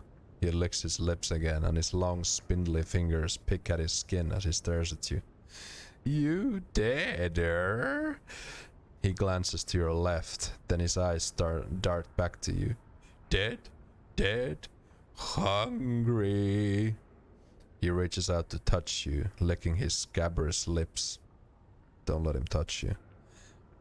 His hands claw at the empty air where you were, and he gives a low whine like a pained dog. Hungry? Step back. His hand suddenly shoots out to catch a fat white grub that was squirming in a nearby heap of offal. You feel your stomach churn as he takes the maggot and shoves it into his mouth. He chews it slowly, then swallows. You dead? No, I'm not dead. You look dead.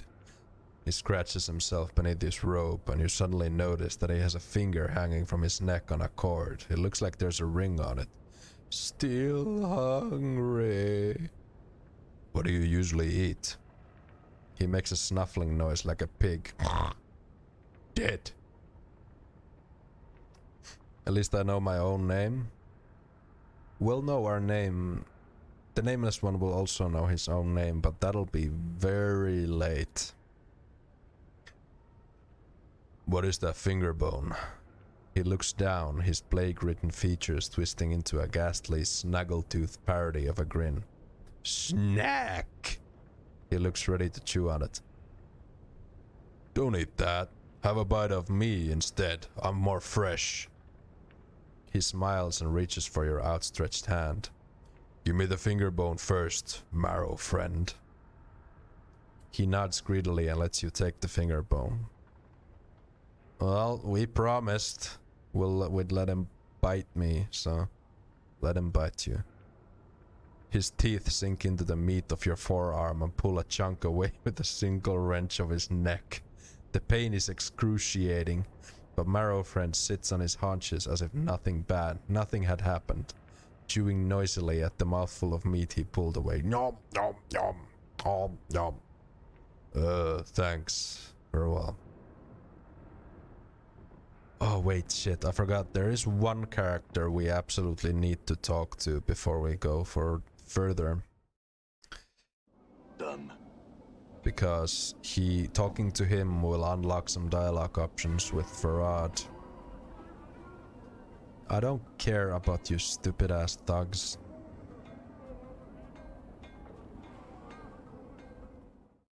Nom nom nom nom. All right.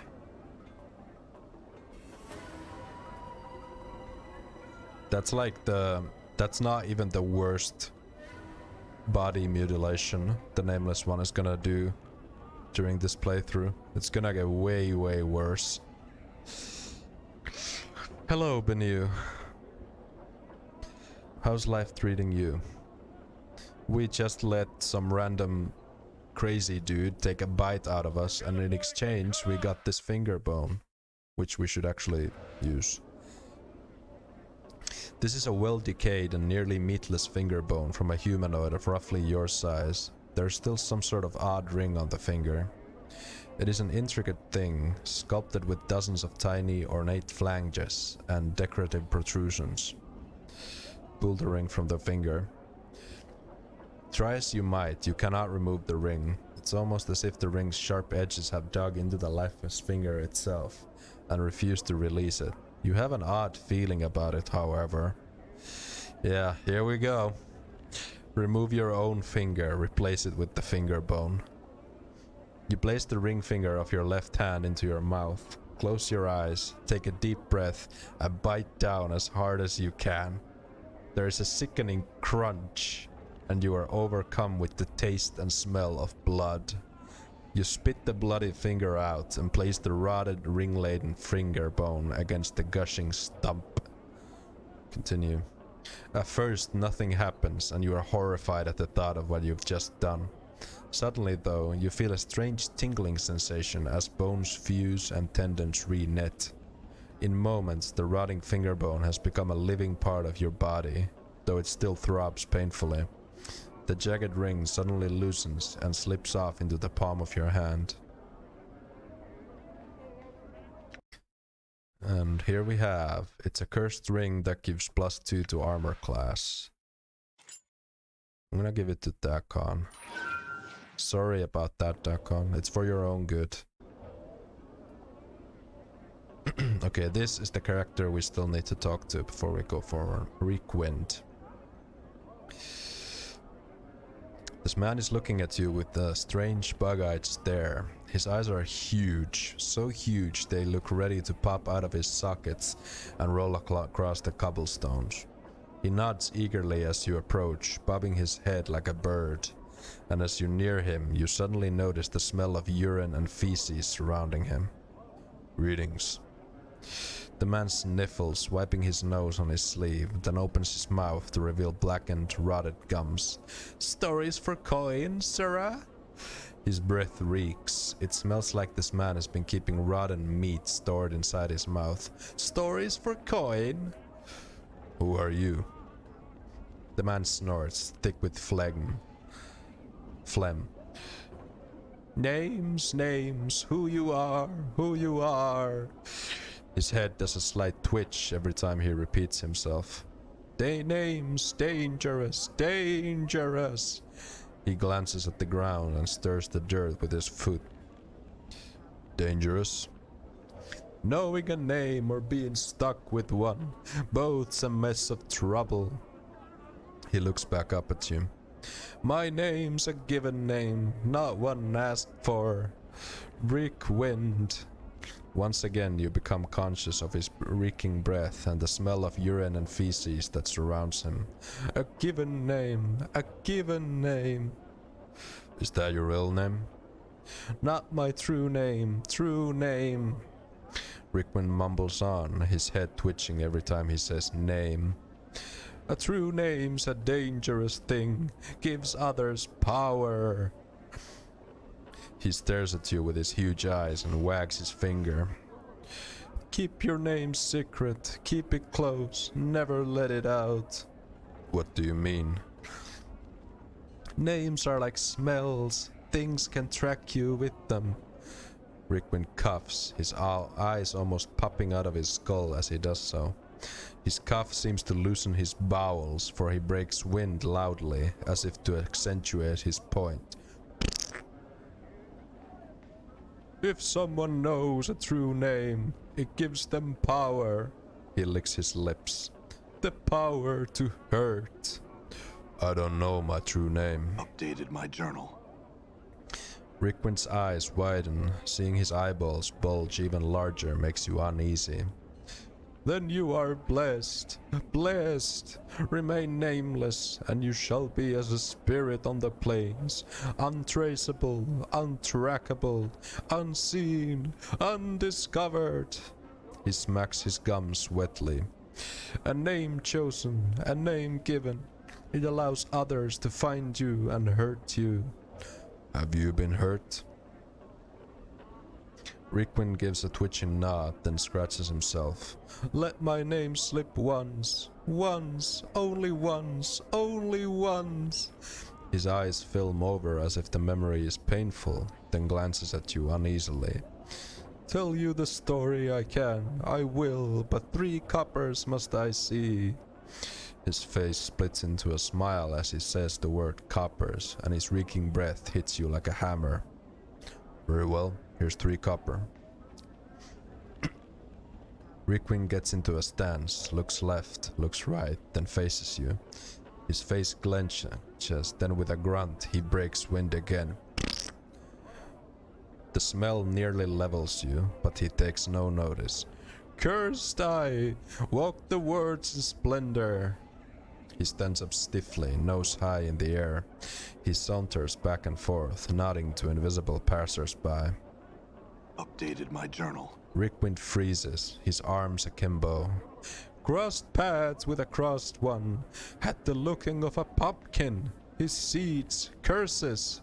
Rickwind then thrusts his belly out so as to appear fat, slicks back his hair with his filthy palm so he looks almost bald, and begins drumming his fingers on his fat belly.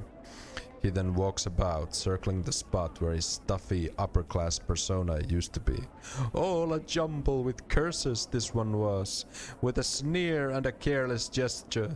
Oh, that's narration. With a sneer and a careless gesture, Requin tosses an invisible curse at the stuffy persona. Knew my name, let it slip I had, all it took it all. He stiffens up again, inhaling deeply and resuming his upper-class persona. The persona suddenly crumples, and Requin breaks wind violently, then exhales, filling the air with his foul, reeking breath. Cursed with stenches, smells, excrement, came here to tell tales, all good for now. Now Rickwind is the name. Given name. Given name. I see.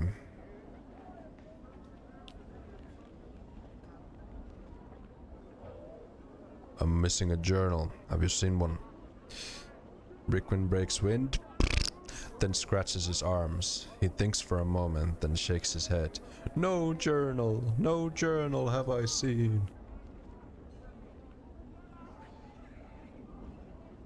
Can you tell me about this area? The hive, a tale I can tell, a tale I can tell. I will, but 3 coppers must I see. He smacks his gums together and snorts like a pig. Very well. Spireward! He points to his left at the charred alley in the distance. An alley of dangerous angles. He bends his limbs in a twisted parody of one of the skeletal buildings. Not always angled, not always burned and charred. Once alive, no longer. Flames! Fire! He flings his hands up in the air, then waves them to simulate flames. The alley burned, great smoke, ash everywhere. In the end, only skeletons of buildings left. Bones of dead buildings, angles everywhere, angles. Updated my journal. He hunches forward, his voice a whisper. Again, the stench from his body hits you like a wave. Dangerous now. Bad men have set up their kip there. He bows, then breaks wind in quick spurts like a bugle blowing. Yeah, I'm not gonna voice act that. That is the tale of how a street becomes an alley of dangerous angles. How did the fire start? He makes a semicircle over his heart. A man made it so, a beast made it so, a man whom even fiends admire. Who? A sorcerer's tale filled with madness, sadness, burning, yearning. A tale I can tell, a tale I can tell. I will, but 3 coppers must I see. He hisses, then cackles in a way that reminds you of a fire. Excuse me. A dangerous tale, a dangerous tale. Very well, here's 3 copper. A sorcerer there was, no simple hedge wizard this, but a mage of power.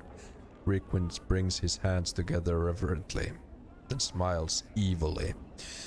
He burned with the art, and the art burned him.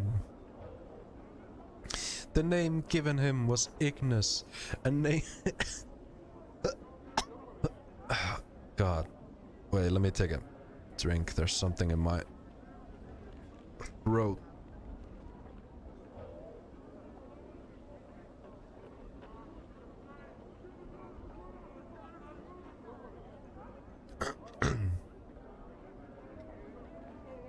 Ignis hears you. Just don't inhale the drink. I'll be fine. I'll be fine.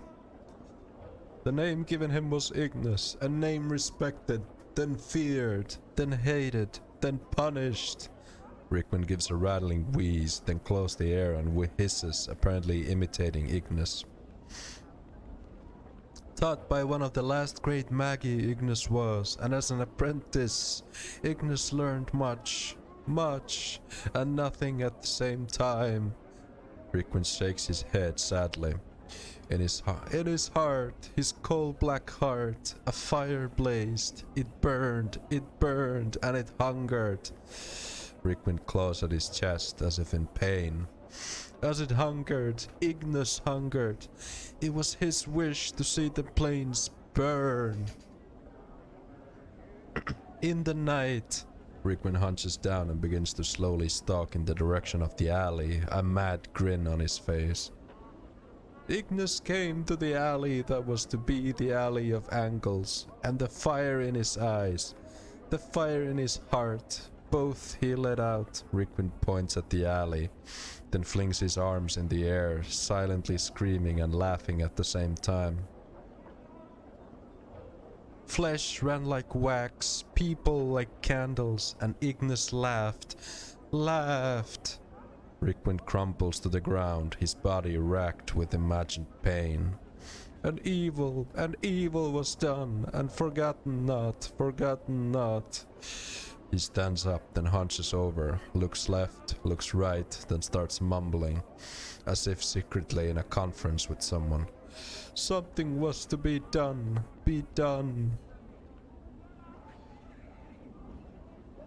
He stands up stiffly, his face resolute. A punishment was decided. All the hedge wizards, midwives, rune tellers, copper-pinching witches, all manner of magelings, they came, all, even those with the smallest trace of the art, to punish Ignis. Separately they were flies. He makes a buzzing noise between his rotten gums. Together dangerous, dangerous. He hums, then raises his hands. God Ignis granted his wish. He swirls his hand as if casting a spell. He wished to burn, they granted it, using his own desire to fuel the casting. They made his body a door to the plane of fire. They intended to kill him. Kill him. Updated my journal. Failed, failed. Rickwind breaks wind again as if to accentuate the failure of the wizards. Ignis lived, only slept, blanket of flames, flames turned in his sleep as he burned, never happier, never happier. He shuts his eyes, wrapped his arms around himself and turns slowly. Burning, ever burning. His eyes suddenly snap open. One day he will wake, and then the plains shall burn. Then the drow shall burn. An unfortunate tale. Can you tell me where I could find someone named Farad? Rickwind suddenly hunches over and leers at you. He walks around you for a moment, dragging his leg as if lame. A king, a noble tale, a noble tale.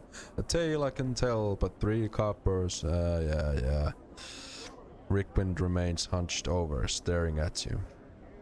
Once a man of respect, Farad was. A man of goals and position. All became nothing, turned to air. Rickwind squints, then breaks wind, filling the air with a gut-churning smell. Turned to air and stink. A liar, a cheater, a man who twisted law, Farad was. He hunches over as if writing at a desk. He writes for a moment, then suddenly stops, afraid. Then one day he found that he had twisted himself. Such a liar he had become that when he died he was to go to a horrible place. Rickwind shakes his head sadly, then hunches over again and looks wildly in all directions. Farad would not accept it. Would not. He had cheated others. He would cheat his fate too. He read, dug in books, and consulted seers. Rickwind stalks back and forth, his hand over his eyes as if staring off into the distance. And they told him that only in trash could he find that which would let him cheat his fate. Rickwind breaks wind again that gives a reeking cough. Perhaps they lied. Updated my journal. Rickwind stands up stiffly, then begins to fling off imaginary clothes. With every piece of clothing he throws away, he becomes more hunched. Farad threw away his position, his goals, and took up a new title. Rickwind stops, then leers at you. He claws at his rags, shaking them, and became a king of rags. He would rule the trash, have his subjects search it all, and find that which he needed. He shakes his head. He looks even now. Do you know where I could find him? Rickman shakes his head. He lives amongst rags and trash. There you will find him. Find him. Okay, one more story.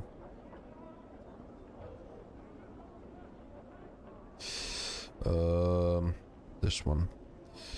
I want to hear the story of the man who came to this city without name or memory and spoke with the cursed storyteller who warned him of the danger of names. Rickwind stops twitching and scratching for a moment and stares at you. That tale costs nothing, for it is worth nothing, and it is worth nothing that it would be a sad tale indeed. Worth noting that it would be a sad tale indeed. Nevertheless, I would hear it. Where would such a tale begin? Rickwind grunts, then gives a reeking wheeze that makes your eyes tear up. He seems to be thinking. It would begin with a man waking up in the mortuary, believed dead, but in truth, only his memories are dead. Rickman nods, then studies you and starts scratching himself violently, as if to give himself scars. Dead, but not dead. No memories, no memories, no name. He escapes the mortuary, enters the hive, and speaks to a man who let his true name slip once and has regretted it. Rickman seems hypnotized by your words. Yes, yes, much danger in naming, perhaps. He pauses. Perhaps the man to whom the Nameless One speaks is a warning to the danger of names. He seems to chew this over. Perhaps he who has forgotten his name is better off. Is he? Is it better to suffer the truth with all its consequences, or is it better to remain ignorant? Which of the two men is better off? Let me guess, Farad is Sean Bean and he dies. No spoilers about anything. Ha ha ha, no spoilers. Rickwind gives a hacking cough, then spits. The spittle green and wet, then he turns back to you. It is your question, your tale, he speaks slowly. It is you who must answer it. The man who knows his true name is better off, for he knows himself and is a stronger person for it. Rickwind mulls this over, licking his lips. He begins to nod slowly, then mumbles under his breath, as if debating with himself. Eventually he turns back to you. There is a tale with a moral that tells the teller's morals. He coughs and spits another phlegmy glob onto the cobblestones. A tale that will answer itself in time, in time. It must have an answer, and every tale has an ending. I will refuse to accept it any other way. Rickwind scratches himself for a moment, nodding, then reaches into the folds of his robe and flicks you a coin. For such a tale, a clicked copper. No more, for the tale's not finished. Farewell. I'm gone. Okay, there we go.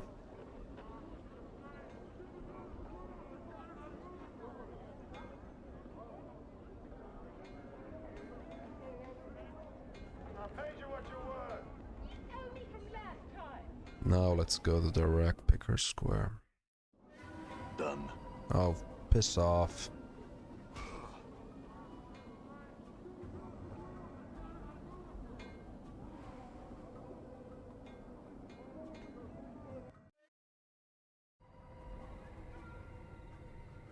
Done.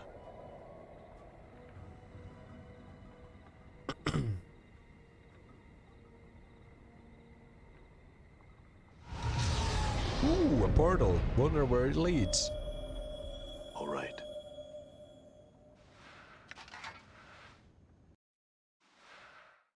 Clipped copper charm.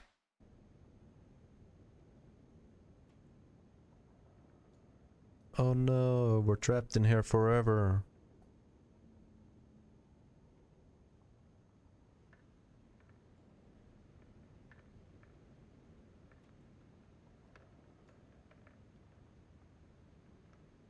hope this isn't bugged out.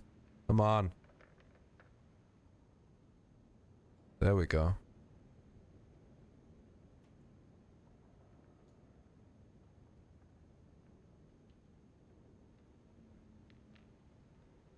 Awkward silence. Blask. Unlike other collectors you've seen, the ropes on this one seem to be of fine quality. Ah, another debtor has come to visit us. Please excuse the mess. My colleagues haven't had the time to tidy up.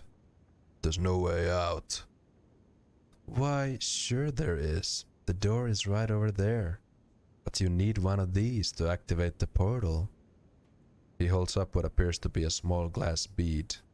Come, let us talk price. I think I'll just kill you instead.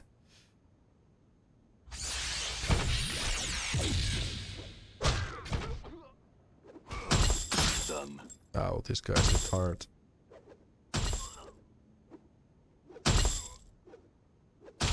Done.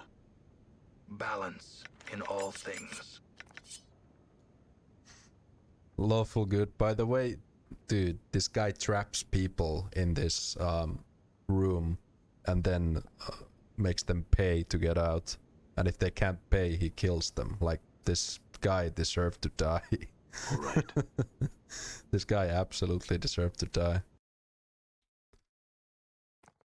Lask's portal key. You see a small fragile glass bead. Peering inside the bead, you can see colorful mist swirling about. Crush the bead. Okay, Judge Dredd. What else would I have done? I don't think I could have paid. I have like 9 gold copper pieces. Done. Don't worry, if he strays too much, his alignment changes. That is true. But we are lawful good still, so... And hopefully we can stay. I remember most of the things that make your alignment shift, but not all of them. So... Hopefully we can stay lawful good, because... there are some good rewards much later in the game. I never managed to be chaotic in this game, I think. I mean, you just... Every time there's like a lie option, you pick that. And you just pick all the crazy, like, dialogue options. That's one surefire way to become chaotic.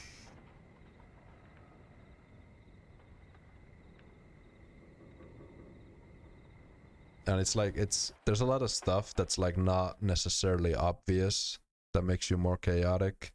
Like telling jokes, for example, will make you more chaotic. Because apparently lawful people can't have a sense of humor. It's weird. It's really weird. Carver. This man is whistling a cheerful tune and playing with a well-kept fighting knife. As you approach him, he stops whistling and gives you a curious look. What you want? I had some questions. My name's Carver Cutter. I'm a thief for hire in the employer's Sharegrave, the boss of the collectors you see around the square. He pays me mostly to learn his lads to be real quiet-like and how to fight if they runs into a spot of trouble. That's likely the only questions I'll answer for you, Cutter. Where's the Sharegrave fellow? He nods towards the large, dilapidated house beside him. Careful though, Cutter. He don't like visitors. He's right suspicious of everyone. Sharegrave's not even his real name, just what me and some of the others call him. Thanks. I'm gone.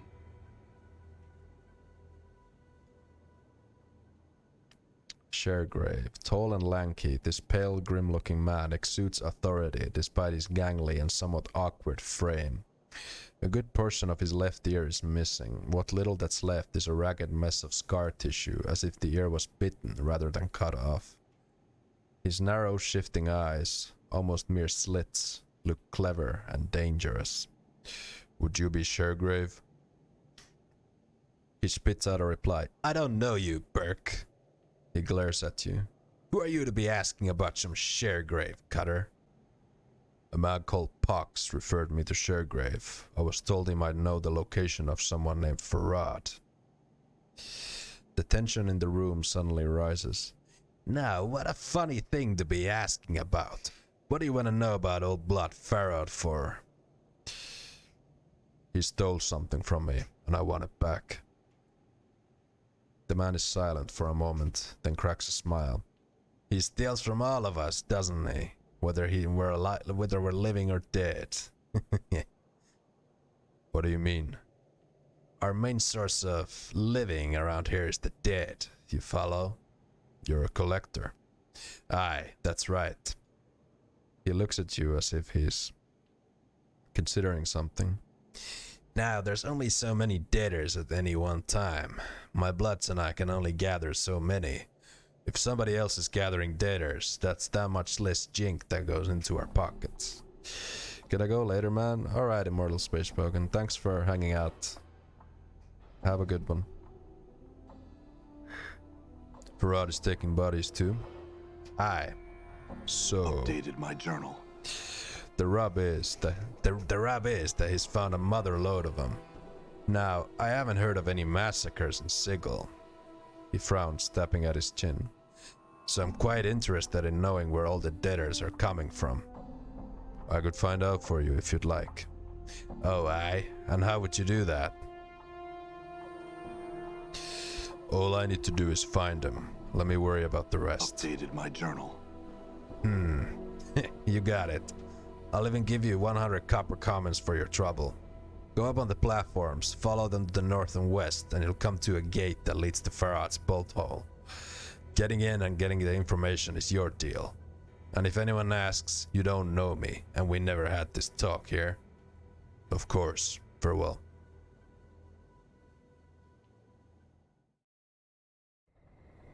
Done.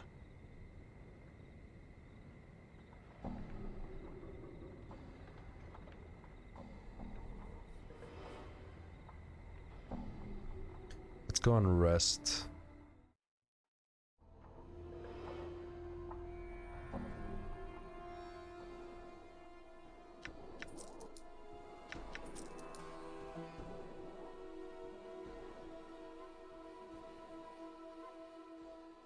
Don't think I need any other stuff.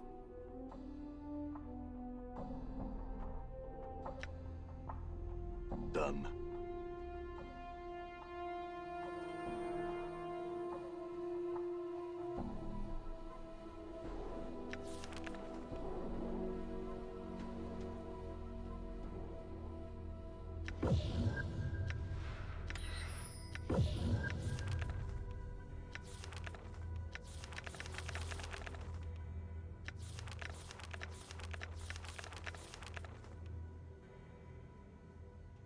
All right.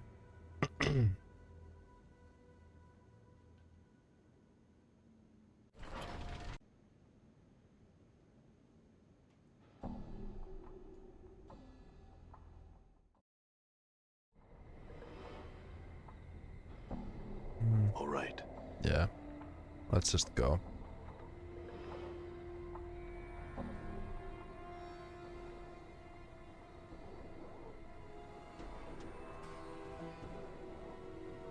I kinda need to hustle up if I wanna get to Farad before it gets too late.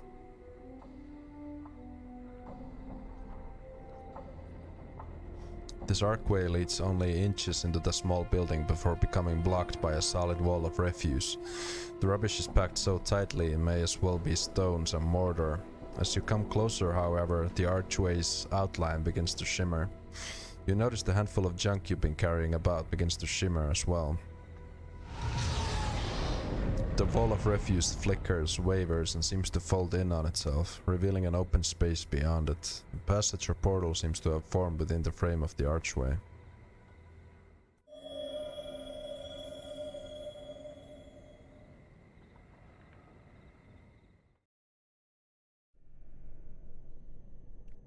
A ragged, middle-aged collector approaches as you enter the area. He quickly looks you over and then sneers. Don't know you. I don't believe I've made your acquaintance either. The collector continues to glare at you. Is there a problem? The problem as I be seeing it, Burke, is that you continue to breathe in my presence. Collecting bodies before they're dead sounds like a good way to meet the lady. You seem to talk some sense into the collector as he turns away from you. Watch your back, Cutter. Most here will talk to you with their blade before their bone box, and if you stay much longer, I'll be doing the same. Whatever. I'm gone.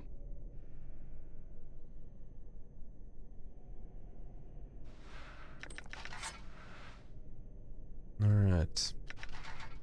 It's time for a little bit of combat.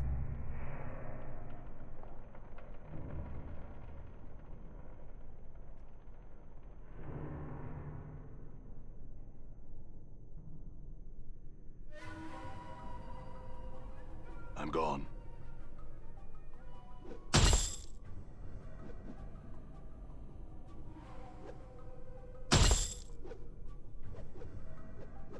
Did you see that? I'm just following.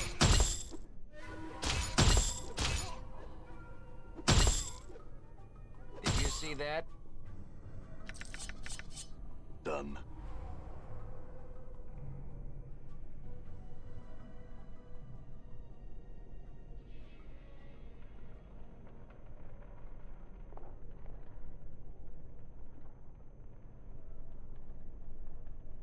What is this? Dungeon crawling? In Planescape Torment? Yeslik? In BG2? Oh yeah, there's traps here.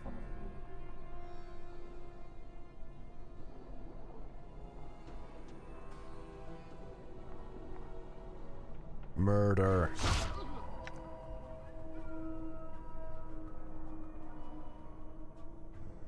Done. Damn it. Your will be done. What? All right. We're about to reach a significant difficulty spike. It is I shall serve. Yeah, What's up, Chief? there's gonna be some I'm gone. somewhat tough enemies here. But I'm sure we'll be fine. I don't want to waste my spells on these thugs. Done. Die. Did you see that? I'm gone.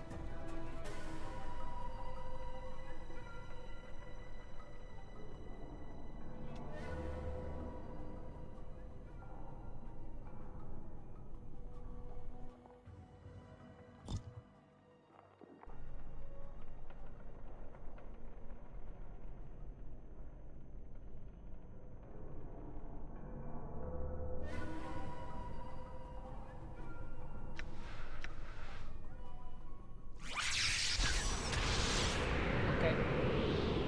Your will be done. All right. Rest easy, Dakon. Oof. He took 40 slashing damage. Yeah, he got crit. That is brutal. All right. Luckily, we have a free race dead. Yeah, I'm gonna have to cast spells now. Done.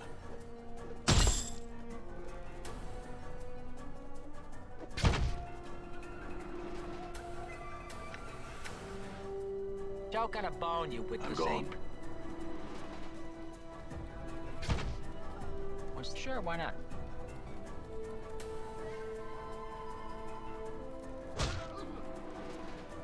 All right. What's up? Sure, why not? I'm gone. Done.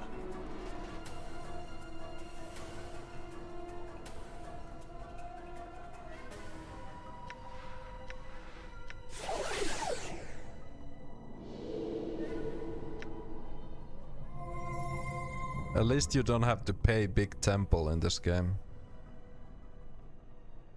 I mean, you can, but at least there's no need to do it.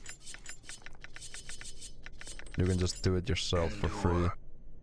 In enduring, grow strong. That's the first time someone died? Yeah. Dakan got crit for 40 damage. It's brutal, because he can't wear helmets either, so... I shall serve. Isn't he a zombie now? No. Resurrection works the same in this game as it does in PG. All these tattoos and he still got murdered.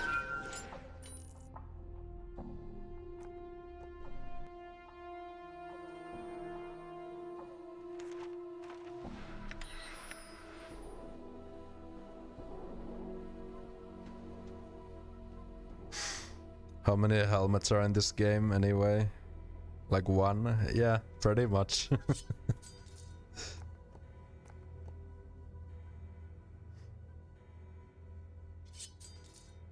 Time to bed. Oh, you mean in-game? Nah, we have some charms. And you can't really... The thing about this game is you can't really rest anywhere you want. It's actually really restricted. Like, the places where you can actually rest. I'm more surprised that the game hasn't crashed yet, because I seem to recall the EE having some crashing issues.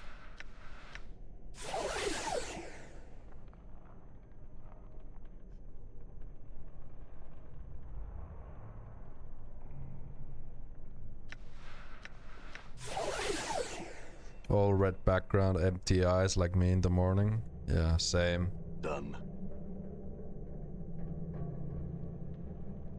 You think I'm gonna let you run away? Actually, maybe I am. He's dodging us pretty well. Okay. I seem to remember there being some rats here, so... Let's heal up a bit. I always ran to that guy's home that led in the mortuary. Oh yeah, the crypt. Oh no, not the crypt. The guy's home. Yeah, I know what you're talking about.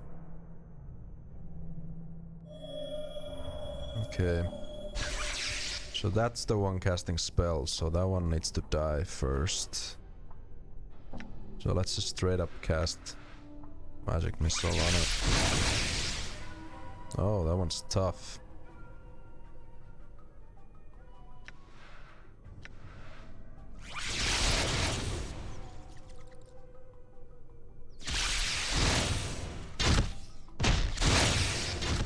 Okay, we killed it. Yeah? All right. Your path is mine. Huh? The difficulty spike is here, yeah. It does get a bit tougher here. Done. Your will be done. I'm gone.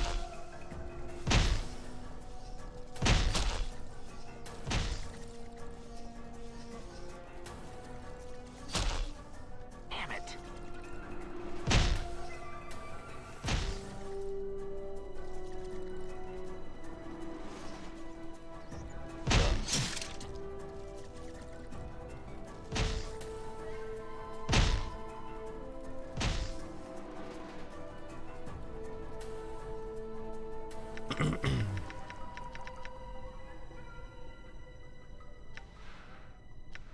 I hear your words. Good as done.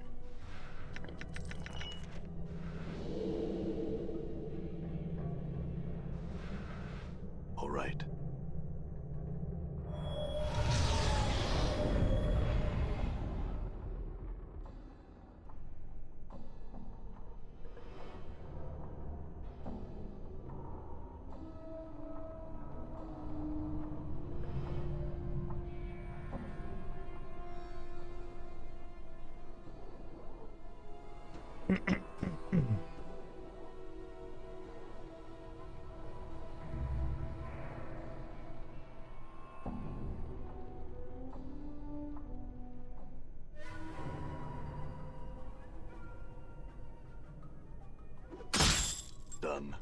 that?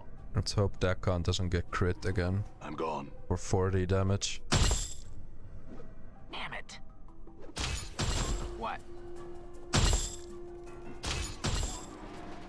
Done.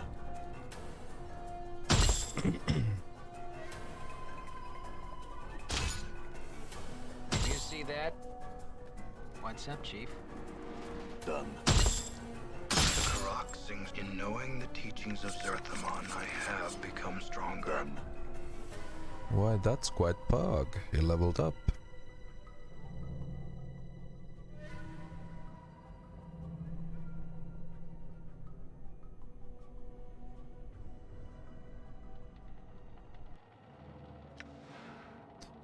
Oh, +1 edged weapon. It's actually very nice. Now he's got 2 points.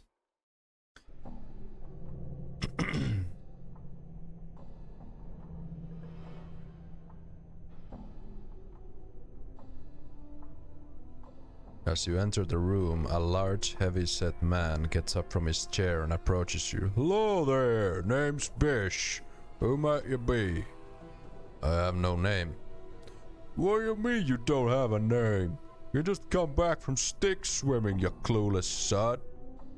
You notice Bish slowly moving his hand towards his weapon. Or are you just not telling me? Hiding something, methinks. Look, I'm telling you the truth. I don't know my name. Bish throws his hands up in the air in frustration. Forget it, Burke. Not important anymore, anyhow. He shakes his head back and forth. More important is what you doing down here. I was told I could find Farad around these parts. Bish eyes you suspiciously. Farad usually fills me in on visitors, and I don't recall the likes of you being mentioned. He quickly glances you over before giving an apathetic shrug. You don't look like anything the guards couldn't handle. On with you. Yes, I'm only a 7th level mage, but...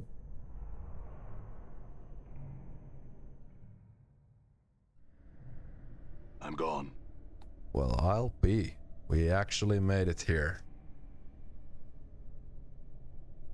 But I think we'll leave talking to Farad for next time. Because that's a whole other long session of reading.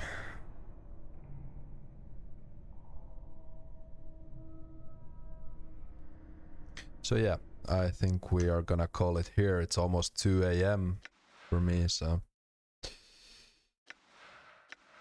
Still haven't had to reload, which is pog. Wait, did I actually save? Yeah, I did. Okay. Good.